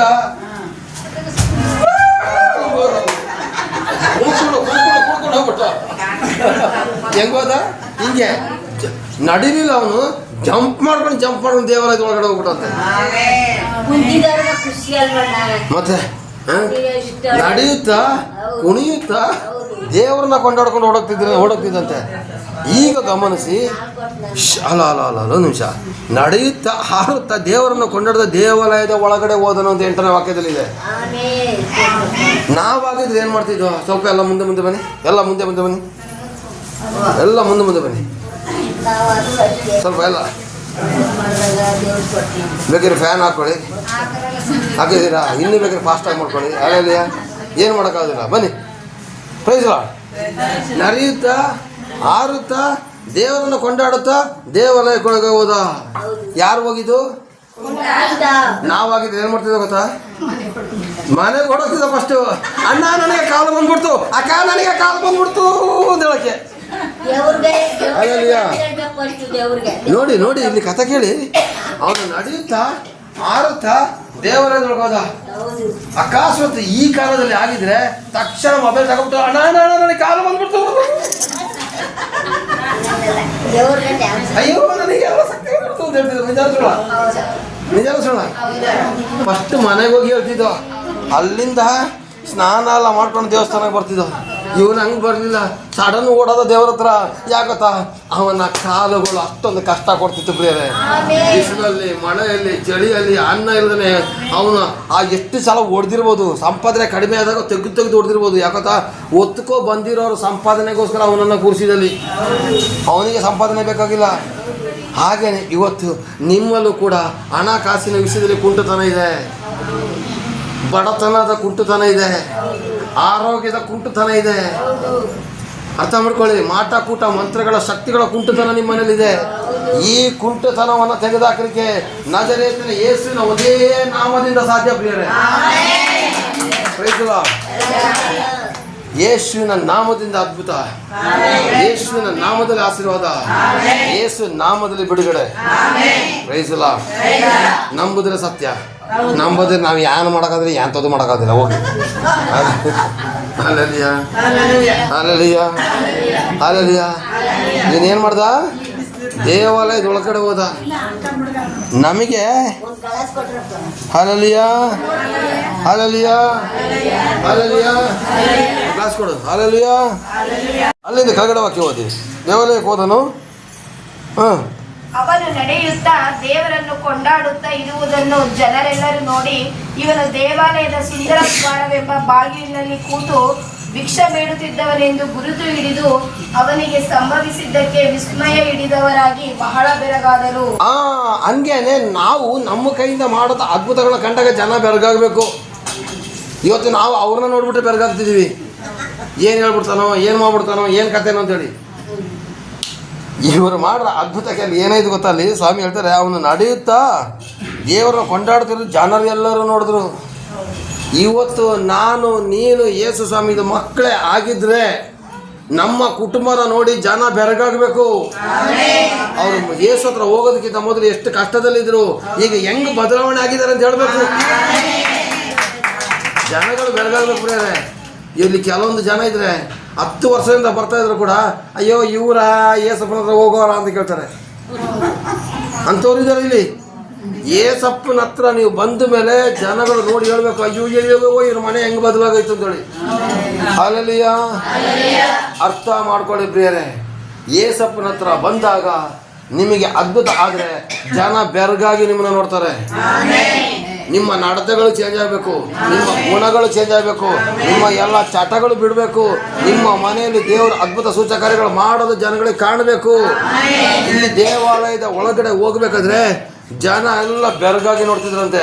ಹಾಗೆ ನೀವೆಲ್ಲರೂ ಕೂಡ ಬೈಬಲ್ ಹಿಡ್ಕೊಂಡು ಈ ಆಲಯಕ್ಕೆ ಮೆಟ್ಲ ಮೇಲೆ ಹತ್ಕೊಂಡು ಬರ್ಬೇಕಾದ್ರೆ ಜನ ಎಲ್ಲ ಬೆರಗಾಗಿ ನಿಮ್ಮನ್ನ ನೋಡ್ಬೇಕು. ಹಾ, ಇವತ್ತು ಹಂಗಲ್ಲ, ಮೊಬೈಲಲ್ಲೇ ಬೈಬಲ್ ಇದೆಯಲ್ಲ, ಯಾಕೆ ಬರ್ಬೇಕು? ಯಾಕೆ ಮೊಬೈಲಲ್ಲೇ ಬೈಬಲ್ ಇದೆಯಲ್ಲ ಅಂಕಲ್? ಹಾಲೆಲೂಯಾ. ಹಿಡ್ಕೊಂಡು ಬರೋದು ಜನಗಳು ಕಾಣಬೇಕು ಪ್ರಿಯರೇ. ನೀವು ಬೈಬಲ್ ಹಿಡ್ಕೊಂಡು ಬರೋದು ಜನಗಳು ಕಾಣಬೇಕು. ಹಂಗಿಕೊಂಡು ನೀವು ಇನ್ನೂ ನಿಮ್ಮ ಬುದ್ಧಿನೇ ಬಿಡ್ದೇನೆ ಬೈಬಲ್ ಹಿಡ್ಕೊಂಡ್ಬರ್ಬೇಡಿ. ಹಾಲೆಲೂಯಾ. ನಿಮ್ಮ ಗುಣಗಳ ಬದಲಾವಣೆ ಅವ್ರಿಗೆ ಕಾಣಬೇಕು. ಚರ್ಚಿಗೆ ಹೋಗೋಂಥ ಮಕ್ಕಳು ಹೆಂಗೆ ಬದಲಾಗಿದ್ದಾರೆ ಅಂತ ಅವ್ರು ಹೇಳ್ಬೇಕು ಪ್ರಿಯರೇ. ಹಾಗೇನೆ ಇವನನ್ನು ನೋಡಿದಾಗ ಅಲ್ಲಿ ಜನ ಏನು ಹೇಳ್ಬೇಕು ಅಂತ ಗೊತ್ತಾ? ಇವನನ್ನು ಕಂಡಿದ್ದು ವಿಸ್ಮಯ ಹಿಡಿದಾರಂತೆ. ಕೊನೆಗೆ ಆನಂದನೇ ವಾಕ್ಯ ಓದಿ. ಇರುವಾಗ ಆಶ್ಚರ್ಯ ಪಡುತ್ತಿರುವಾಗ ಜನರೆಲ್ಲರೂ ಅವರ ಬಳಿಗೆ ಹೆಸರುಳ್ಳ ಮಂಟಪಕ್ಕೆ ಗುಂಪು ಗುಂಪಾಗಿ ಓಡಿ ಬಂದರು. ಯಾಕೊತ್ತಾ? ಇಲ್ಲಿ ನೋಡಿ, ಪೇತ್ರ ಯೋಹಾನರನ್ನು ಹಿಡ್ಕೊಂಡೇ ಇರುವಾಗ ಆಶ್ಚರ್ಯ ಪಡ್ತಿರೋ ಜನರೆಲ್ಲರೂ ಅವರ ಬಳಿಗೆ ಹೋಗಿ ಸೊಲೊಮೋನನೆಂಬ ಹೆಸರುಳ್ಳ ಮಂಟಪಕ್ಕೆ ಗುಂಪು ಗುಂಪಾಗಿ ಬಂದರು. ಪೇತ್ರ ಯೋಹಾನರಿಂದ ದೇವರು ಏನು ಮಾಡಿದ್ರು? ಅಲ್ಲಿ ಕುಂಟನಿಗೆ ಅದ್ಭುತ ಮಾಡಿದ್ರು. ಆ ಕುಂಟ ಏನು ಮಾಡ್ದಂತೆ ಪೇತ್ರ ಯೋಹಾನರನ್ನ? ನೋಡಿ ಇಲ್ಲಿ, ಪೇತ್ರ ಯೋಹಾನರನ್ನು ಹಿಡ್ಕೊಂಡೇ ಇರುವಾಗ ಪೇತ್ರ ಯೋಹಾನ ಏನು ಮಾಡಿದ್ರು ಕುಂಟನಿಗೆ? ಪೇತ್ರ ಯೋಹಾನ ಕುಂಟನಿಗೆ ಏನು ಮಾಡಿದ್ರು? ಅದ್ಭುತ ಮಾಡಿದ್ರು. ಯಾರ ಹೆಸರಲ್ಲಿ? ಅದ್ಭುತ ಆದ್ಮೇಲೆ ಕುಂಟ ಏನು ಮಾಡ್ದ? ದೇವ್ರನ್ನ ಕೊಂಡಾಡಾದ್ಮೇಲೆ ಏನು ಮಾಡ್ದ? ಜೋರಾಗಿ ಹೇಳ್ಬೇಕು. ಯಾರನ್ನ ಹಿಡ್ಕೊಂಡ್ರು? ಯಾರನ್ನ? ಪೇತ್ರನ ಹಿಡ್ಕೊಂಡ್ರು. ಅಂದರೆ ಆ ಪ್ರಾರ್ಥನೆ ಮಾಡಿದವ್ರನ್ನ ಅವ್ನು ಹಿಡ್ಕೊಂಡ. ಇವತ್ತು ನಮ್ಮ ಸಭೆಯಲ್ಲಿ ಹೆಂಗೆ ಗೊತ್ತಾ? ಪ್ರಾರ್ಥನೆ ಮಾಡಿ ಅದ್ಭುತ ಆದಮೇಲೆ ಹಿಡ್ಕೊಂಡಿರೋರು ಬಿಟ್ಟು ಹೋಗ್ಬಿಡ್ತಾರೆ.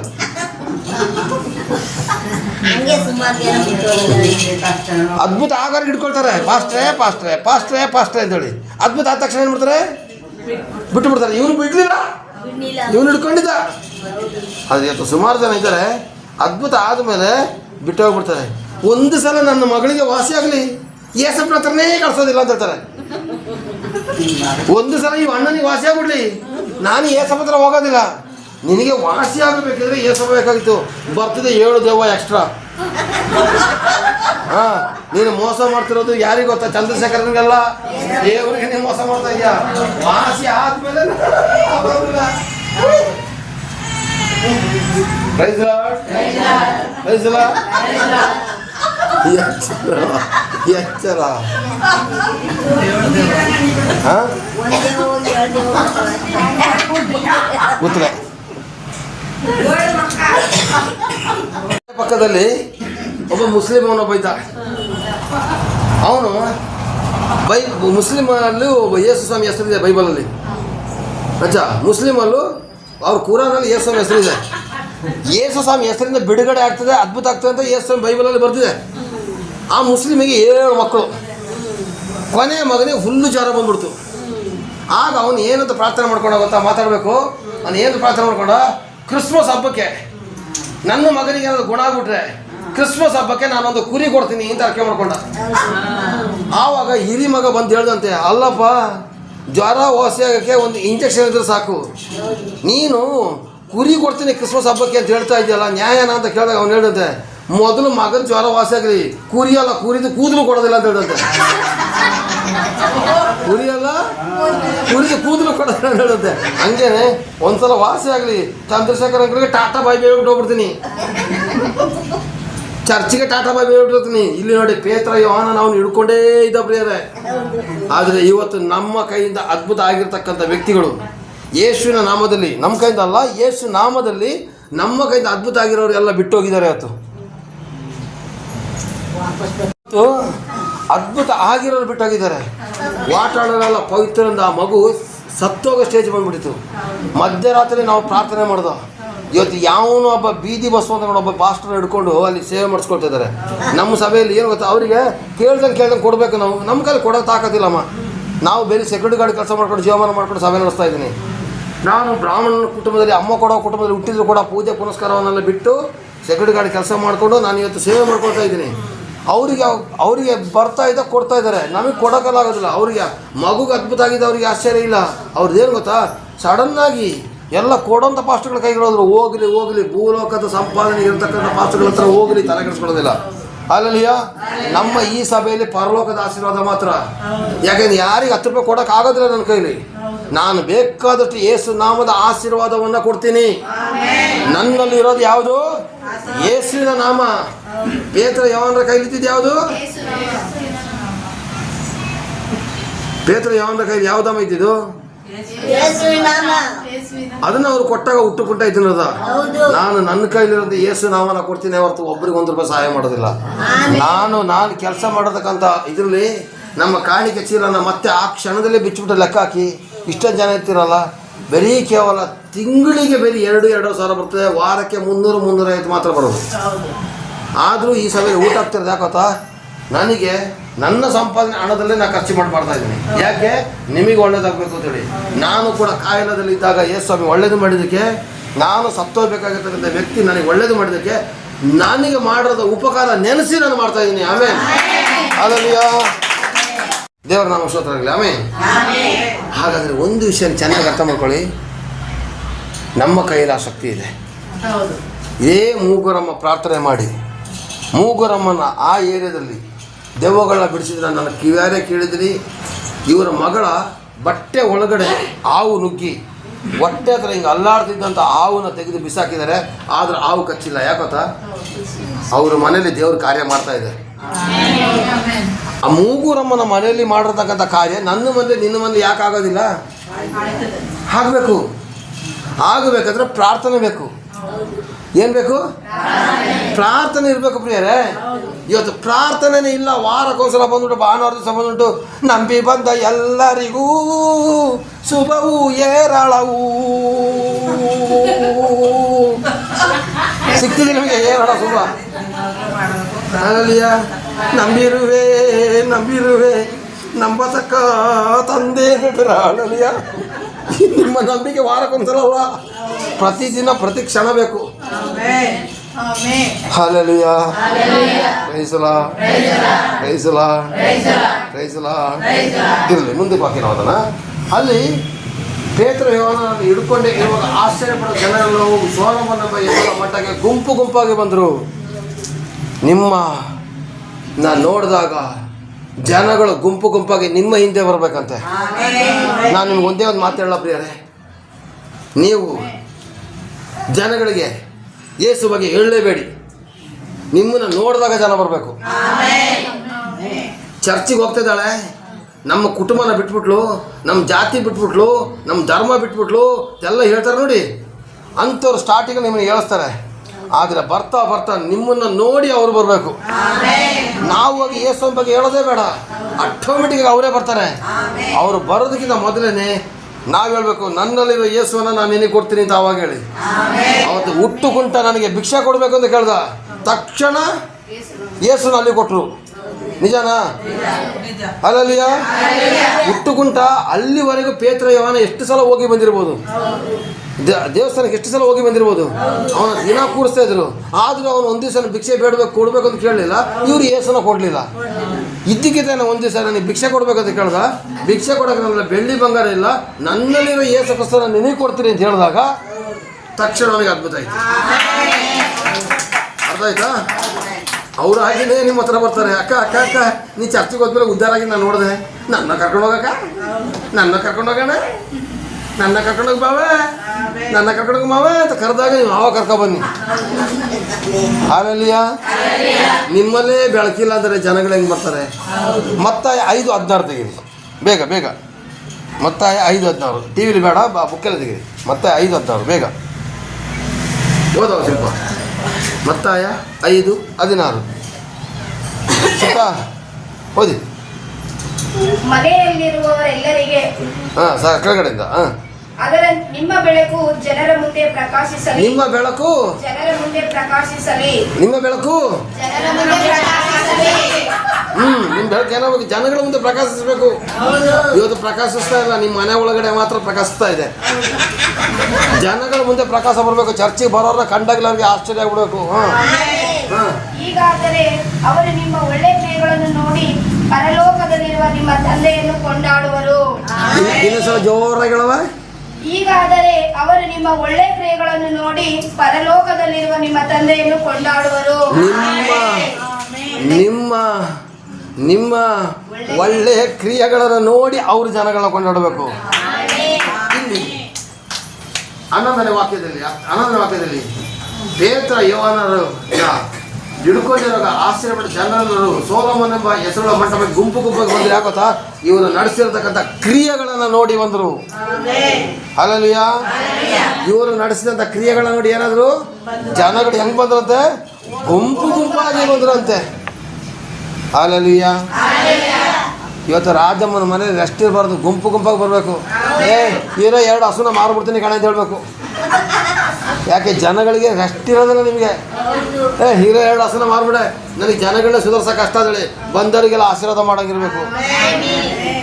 Hallelujah. Praise the lord. Amen. ಸ್ತೋತ್ರ. ಹೆಂಗಿರ್ಬೇಕು? ನಿಮ್ಮ ಮನೆಗೆ ಗುಂಪಾಗಿ ಜನ ಬರಬೇಕು. ನೀವು ಚರ್ಚಿಗೆ ಕರೆಕ್ಟಾಗಿ ಗುಂಪಾಗಿ ಬಂದಿರ್ತಾನೆ ನಿಮ್ಮ ಮನೆಗೆ ಜನ ಬರೋದು. ಚರ್ಚಿಗೆ ಬರೋಕ್ಕೆ ಕಷ್ಟ. ಹಲ್ಲೆಲೂಯ. ಅರ್ಥ ಮಾಡ್ಕೊಳ್ಳಿ. ನೀವು ಯೇಸುವಾಗಿ ಹೇಳ್ಬೇಕಾಗಿಲ್ಲ, ನಿಮ್ಮನ್ನು ನೋಡಿದಾಗಲೇ ಜನಗಳು ಬರಬೇಕು. ನಿಮ್ಮಲ್ಲಿರೋ ಒಳ್ಳೆ ಕ್ರಿಯೆಗಳು, ಇವರಲ್ಲಿ ಒಳ್ಳೆ ಕ್ರಿಯೆಗಳನ್ನ ನೋಡಿ ಜನ ಬಂದಾಗ ಜನ ಎಲ್ಲ ಆಶ್ಚರ್ಯಪಟ್ಟರಂತೆ. ಆವಾಗ ಏನು ಹೇಳ್ತಾರೆ ನೋಡಿ, 12ನೇ ವಾಕ್ಯ ಓದಿ. ಪೇತ್ರನು ಇದನ್ನು ನೋಡಿ ಜನರಿಗೆ, ಇಸ್ರಾಯೇಲ್ ಜನರೇ, ನೀವು ಯಾಕೆ ಇದಕ್ಕೆ ಆಶ್ಚರ್ಯ ಪಡುತ್ತೀರಿ? ನೀವು ನಮ್ಮ ಮೇಲೆ ದೃಷ್ಟಿ ಇಟ್ಟು ನೋಡುವುದೇನು? ನಾವು ಸ್ವಂತ ಶಕ್ತಿಯಿಂದಾಗಲಿ ದೇವ ಭಕ್ತಿಯಿಂದಾಗಲಿ ಇವನನ್ನು ನಡೆಯುವಂತೆ ಮಾಡಿದವನೆಂದು ಭಾವಿಸಬೇಡಿರಿ. ನಮ್ಮ ಪಿತೃಗಳಾದ ಅಬ್ರಹಾಮ, ಇಸಾಕ, ಯಾಕೋಬರ ದೇವರು ತನ್ನ ಸೇವಕನಾದ ಯೇಸುವನ್ನು ಮಹಿಮೆ ಪಡಿಸಿದ್ದಾನೆ. ನೀವಂತೂ ಆತನನ್ನು ಹಿಡಿದುಕೊಟ್ಟಿರಿ ಮತ್ತು ಪಿಲಾತನು ಆತನನ್ನು ಬಿಡಿಸಬೇಕೆಂದು ನಿರ್ಣಯಿಸಿದಾಗ ಆತನನ್ನು ಬೇಡವೆಂದಿರಿ. ನೀವು ಪರಿಶುದ್ಧನೂ ನೀತಿವಂತನೂ ಆಗಿರುವ ಪುರುಷನನ್ನು ಬೇಡವೆಂದು ಹೇಳಿ ಕೊಲೆಗಾರನಾದ ಮನುಷ್ಯನನ್ನು ಬಿಡಿಸಿಕೊಡಬೇಕೆಂದು ಬೇಡಿಕೊಂಡು ಜೀವನಾಯಕನನ್ನು ಕೊಲ್ಲಿಸಿದಿರಿ. ಆದರೆ ದೇವರು ಆತನನ್ನು ಸತ್ತವರೊಳಗಿಂದ ಎಬ್ಬಿಸಿದನು. ಈ ವಿಷಯದಲ್ಲಿ ನಾವೇ ಸಾಕ್ಷಿಗಳು. ನೀವು ನೋಡುವಂತ, ನಿಮಗೆ ಗುರುತಿರುವಂತ ಈ ಮನುಷ್ಯನು ನೆಟ್ಟಗಾದದ್ದಕ್ಕೆ ಆತನ ಹೆಸರಿನಲ್ಲಿ ಇಟ್ಟ ನಂಬಿಕೆಯೇ ಕಾರಣ. ನೀವು ನೋಡುವಂತ, ನಿಮಗೆ ಗುರುತಿರುವಂತ ಈ ಮನುಷ್ಯನು ನೆಟ್ಟಗಾಗಿದ್ದಕ್ಕೆ ಆ ಹೆಸರಿನ ಮೇಲೆ ನಂಬಿಕೆ ಇಟ್ಟಿರೋದೇ ಕಾರಣ. ಹಾಗಾದ್ರೆ ಅಲ್ಲಿ ನೋಡಿ ಬರ್ತಿದೆ, ನೀವು ನೋಡುವಂತ, ನಿಮಗೆ ಗುರುತಿರುವಂಥ ಮನುಷ್ಯನಿಗೆ ಅದ್ಭುತ ಆಗಿರೋದು ಅಂತ ಅಲ್ಲಿ ತೋರಿಸ್ತಾ ಇದ್ದಾರೆ. ನೋಡಿ ಹೆಂಗೆ ಮಹಿಮೆ ಆಗ್ತಾ ಇದ್ದಾರೆ. ಪೇತ್ರ ಯೋಹಾನರನ್ನು ಎಲ್ಲರೂ ನೋಡ್ತಿದ್ದಾರೆ. ಅಯ್ಯೋ ಇವ್ರ ಕೈಯಿಂದ ಅದ್ಭುತ ಆಗುತ್ತಲ್ಲ, ಇವ್ರ ಕೈಯಿಂದ ಅದ್ಭುತ ಆಗುತ್ತಲ್ಲ ಅಂತ ಹೇಳಿದಾಗ ಅವ್ರು ಹೇಳ್ತಾರಂತೆ, ನಮ್ಮ ಕೈಯಿಂದ ಅದ್ಭುತ ಆಗಿಲ್ಲಪ್ಪ. ನೀವು ಯಾವ ಯೇಸುನ ಬೇಡ ಅಂತ ಕೊಲ್ಲಿಸಿದ್ರೋ ಅವನು ಸತ್ತು ಎದ್ದು ಬಂದಿದ್ದಾನೆ. ಅವನು ಶಕ್ತಿಯಿಂದ ಇವತ್ತು ಇವನಿಗೆ ಅದ್ಭುತ ಆಗಿದೆ. ಯಾರ ಶಕ್ತಿಯಿಂದ ಆಗಿದೆ? ಯೇಸು ಕ್ರಿಸ್ತನ ಶಕ್ತಿಯಿಂದ ಆಗಿದೆ. ನಮ್ಮನ್ನು ಯಾಕೆ ನೋಡ್ತೀರಯ್ಯ ನೀವು? ಇವತ್ತು ನಾನು 2 ದೆವ್ವನ ಬಿಡಿಸಿದ ಮೇಲೆ ಈ 2 ಮಕ್ಕಳು ನಾನೇ ನೋಡ್ದಂಗೆ. ಆಗ ನಾನು ಹೇಳ್ದಂಗೆ ಯಾವ ಥರ, ನನ್ನ ನೋಡಬೇಡಿ, ಯೇಸು ಸ್ವಾಮಿನ ನೋಡಿದ್ರು. ನೋಡಿ, ಪೇತ್ರ ಯೋಹಾನರನ್ನು ಹಿಡ್ಕೊಂಡೇ ಇದ್ದಾಗ ಜನಗಳೆಲ್ಲ ನೋಡ್ತಾ ಇದ್ರಂತೆ. ಜನಗಳೆಲ್ಲ ನೋಡ್ತಾ ಇದ್ದಾಗ ಅಲ್ಲಿ ಏನಾಯ್ತು ಗೊತ್ತಾ ಪ್ರಿಯರೇ? ಅರ್ಥ ಮಾಡ್ಕೊಳ್ಳಿ. ಜನಗಳೆಲ್ಲ ನೋಡ್ತಾ ಇದ್ದಾಗ ಅವ್ರು ಹೇಳ್ತಾರೆ, ನೀವು ನಮ್ಮನಿಬ್ಬರನ್ನ ನೋಡಬೇಡಿ, ನನ್ನಲ್ಲಿ ಇರುವಂಥ ಯೇಸು ಕ್ರಿಸ್ತ ಈ ವ್ಯಕ್ತಿನ ನೀವು ಕಂಡಿದ್ದೀರ ಕುಂಟ ಅಂತ ಹೇಳಿ. ನಿಮಗೆ ಗುರುತಿರೋದು ನೋಡಿ, ಚೆನ್ನಾಗಿ ಬರ್ತಿದ್ದಾರೆ. ನೀವು ನೋಡುವಂತಹ, ನಿಮಗೆ ಗುರುತಿರುವಂತಹ ಈ ಮನುಷ್ಯನಿಗೆ ನೆಟ್ಟಗಾದಕ್ಕೆ ಆತನ ಹೆಸರಲ್ಲಿಟ್ಟದ ನಂಬಿಕೆ ಕಾರಣ. ಆ ಹೆಸರೇ ಇವನನ್ನು ಬಲಪಡಿಸಿತು. ಹಾಗಾದರೆ ನನ್ನನ್ನು, ನಿನ್ನನ್ನು ಯಾವುದೇ ಸಮಸ್ಯೆಯಲ್ಲಿದ್ದರೂ ಬಲಪಡಿಸಬೇಕಿದ್ರೆ ಯೇಸುವಿನ ನಾಮ ಒಂದರಿಂದ ಮಾತ್ರ ಸಾಧ್ಯ. ಯಾವ ನಾಮದಿಂದ ಸಾಧ್ಯ? ಆತನ ಮೂಲಕ ಉಂಟಾಗಿರೋ ನಂಬಿಕೆ ನಿಮ್ಮೆಲ್ಲರ ಮುಂದೆ ಪೂರ್ಣ ಕ್ಷೇಮವನ್ನು ಕೊಡ್ತು. ಹಾಗಾದರೆ ಪ್ರಿಯರೇ, ನಾನು ಇವತ್ತು ಇಲ್ಲಿಗೆ ನಿಲ್ಲಿಸ್ತಾ ಇದ್ದೀನಿ. ಸಾಧ್ಯವಾದರೆ ದೇವರ ಚಿತ್ತವಿದ್ದರೆ ಬರೋವಾರ ಕೊಡ್ತೀನಿ. ಇಲ್ಲಿ ನೋಡಿ ವಾಕ್ಯದೆ, ನೀವು ನೋಡುವಂಥ ಮನುಷ್ಯ, ನೀವು ಗುರುತಿರ್ತಕ್ಕಂಥ ಮನುಷ್ಯ ನೆಟ್ಟಗಾಗಿದ್ದಕ್ಕೆ ಆತನ ಹೆಸರಿನಲ್ಲಿಟ್ಟ ನಂಬಿಕೆ ಕಾರಣ. ಆ ಹೆಸರು ಇವನನ್ನು ಬಲಪಡಿಸಿತು. ಆತನ ಮೂಲಕವಾಗಿ ಉಂಟಾಗಿರೋ ನಂಬಿಕೆ ನಿಮ್ಮೆಲ್ಲರ ಮುಂದೆ ಪೂರ್ಣ ಕ್ಷೇಮವನ್ನು ಕೊಟ್ಟಿತು. ಹಾಗಾದರೆ ನಿಮ್ಮ ಊರಲ್ಲಿ, ನಿಮ್ಮ ಅಕ್ಕಪಕ್ಕದಲ್ಲಿ, ನಿಮ್ಮ ಕುಟುಂಬದ ಮಧ್ಯದಲ್ಲಿ ಯಾರಾದರೂ ಮಾಟ್ಲ, ಕೂಟ್ಲ, ತಂತ್ರಗಳ ಶಕ್ತಿಯಿಂದ ಸಿಕ್ಕಾಕೊಂಡಿದ್ರೆ ಯೇಸುವಿನ ಹೆಸರಿನಲ್ಲಿ ನೀವು ಅದ್ಭುತ ಮಾಡಿದಾಗ ನಿಮ್ಮ ಊರಿನ ಜನಗಳು ನೋಡುವಂಥ ರೀತಿಯಲ್ಲಿ ಕ್ಷೇಮವನ್ನು ಕೊಡ್ತಾರೆ. ಅರ್ಥಾಗ್ತಿದೆಯಾ? ಊರಿನ ಜನಗಳು ನೋಡುವಂಥ ರೀತಿಯಲ್ಲಿ ಕ್ಷೇಮ ಕೊಡ್ತಾರೆ. ಅರ್ಥ ಮಾಡ್ಕೊಳ್ಳಿ, ನಿಮ್ಮನ್ನು ನೋಡಿ ಅಲ್ಲಿ ಅದ್ಭುತ ಆಗಬೇಕು, ನಿಮ್ಮನ್ನು ನೋಡಿ ಸೂಚಕ ಕಾರ್ಯಗಳಾಗಬೇಕು. ಯಾಕೆಂದರೆ ಮತ್ತಾಯ 5ನೇ ಅಧ್ಯಾಯ 16ನೇ ವಾಕ್ಯದಲ್ಲಿ ಹೇಳಿದಾಗೆ ನಿಮ್ಮಲ್ಲಿ ಕ್ರಿಯೆಗಳು ಕಾಣಬೇಕು ಪ್ರಿಯರೇ. ದೆವ್ವ ಬಿಡಿಸುವಂಥ ಕ್ರಿಯೆ ಕಾಣಬೇಕು, ರೋಗಿಗಳನ್ನ ಗುಣಪಡಿಸುವಂಥ ಕ್ರಿಯೆ ಕಾಣಬೇಕು, ನಿಮ್ಮ ಮನೆ ಪ್ರಾರ್ಥನೆ ಕಾಣಬೇಕು, ನಿಮ್ಮ ಮನೆಯಲ್ಲಿ ಪ್ರಾರ್ಥನೆ ಅವ್ರಿಗೆ ಗೊತ್ತಾಗಬೇಕು, ನಿಮ್ಮ ಮನೆ ಬದಲಾಗಿ ತೋರಿಸ್ಬೇಕು, ನಿಮ್ಮ ಮನೆ ಚೇಂಜ್ ಆಗಬೇಕು. ಬಂದಾಗ ಯಾವ ಥರ ಇದ್ರ, ಬರುವಾಗ ನೀವು ಎಲ್ಲರೂ ಗಂಗಮ್ ಸ್ಟೈಲಲ್ಲಿ ಬಂದ್ರಿ, ಈಗ ನೀವು ಸಿಂಗಮ್ ಸ್ಟೈಲ್ ಇರಬೇಕು. ಯಾವ ಥರ ಅಂದರೆ ಬಂದಾಗ ನೀವು ಹೆಂಗ್ ಗೊತ್ತಾ ಡಂಕೊಣಕ್ಕದ ಬಂದ್ರಿ, ಈಗ ನೀವು ಹೆಂಗ್ ಗೊತ್ತಾ ಸಿಂಹ ಥರ ಗರ್ಜಿಸ್ಬೇಕು. ಅಲ್ಲಲ್ಲಿಯ ಒಂದ್ಸಲ ಜೋರಾಗಿ ಆಮೆ ಅಂತ ಗರ್ಜಿಸಿ ನೋಡೋಣ. ಯೇಸುವಿನ ನಾಮದಲ್ಲಿ ಸ್ವಸ್ಥತೆ, ಯೇಸುವಿನ ನಾಮದಲ್ಲಿ ಬಿಡುಗಡೆ. ನಿಮ್ಮಲ್ಲಿರೋ ಯೇಸುವನ್ನ ಕಷ್ಟದಲ್ಲಿರೋರಿಗೆ, ದುಃಖದಲ್ಲಿರೋರಿಗೆ, ಚಿಂತೆಯಲ್ಲಿರೋರಿಗೆ, ನರಕಕ್ಕೆ ಹೋಗುವಂಥ ಜನಗಳಿಗೆ ಕೊಡಿ. ಕೊಟ್ಟರೆ ಅದ್ಭುತ ಆಗ್ತದೆ. ಆಮೇಲೆ ಪೂರ್ಣ ಕ್ಷೇಮ ಬೇಕಾ? ಆ ನಂಬಿಕೆಯ ಕಾರಣ. ನಿಮ್ಮಲ್ಲಿರ್ತಕ್ಕಂಥ ಒಳ್ಳೆ ಕ್ರಿಯೆಗಳನ್ನ ನೋಡಿ ಜನ ಬರಬೇಕು. ಹಾಗಾದರೆ ಪ್ರಿಯರೇ, ನಾವು ಇಲ್ಲಿಗೆ ವಾಕ್ಯದ ಭಾಗನ ಮುಗಿಸೋಣ. ದೇವರು ನಿಮ್ಮನ್ನು ಆಶೀರ್ವಾದ ಮಾಡಲಿ. 30 ನಿಮಿಷ ಕೊಡಬೇಕಾಗಿರೋ ವಾಕ್ಯ 55 ನಿಮಿಷ ಆಗೋಗಿದೆ. ಏನು ಮಾಡೋಕ್ಕಾಗಿಲ್ಲ, ದೇವರ ಒಂದು ಪ್ರೇರೇಪಣೆ ಆ ಥರ ಬಂತು. ಇಲ್ಲಿಗೆ ನಾನು ವಾಕ್ಯ ನಿಲ್ಲಿಸ್ತೀನಿ. ದೇವರ ಚಿತ್ತವಾದರೆ ಬರೋ ವಾರದಲ್ಲಿ ನಾವು ಮುಂದುವರ್ಸೋಣ. ಆಮೇಲೆ ದೇವರು ನಿಮ್ಮನ್ನು ಆಶೀರ್ವದಿಸಲಿ. ಈಗ ಕರ್ತನ ಮೇಜಿನ ಭಾಗಕ್ಕೆ ಹೋಗುವಾಗ ದೇವರು ತಾನೇ ನಿಮ್ಮನ್ನು ಆಶೀರ್ವದಿಸಲಿ. ಆಮೇಲೆ ಪ್ರೈಸ್ ಲಾರ್ಡ್.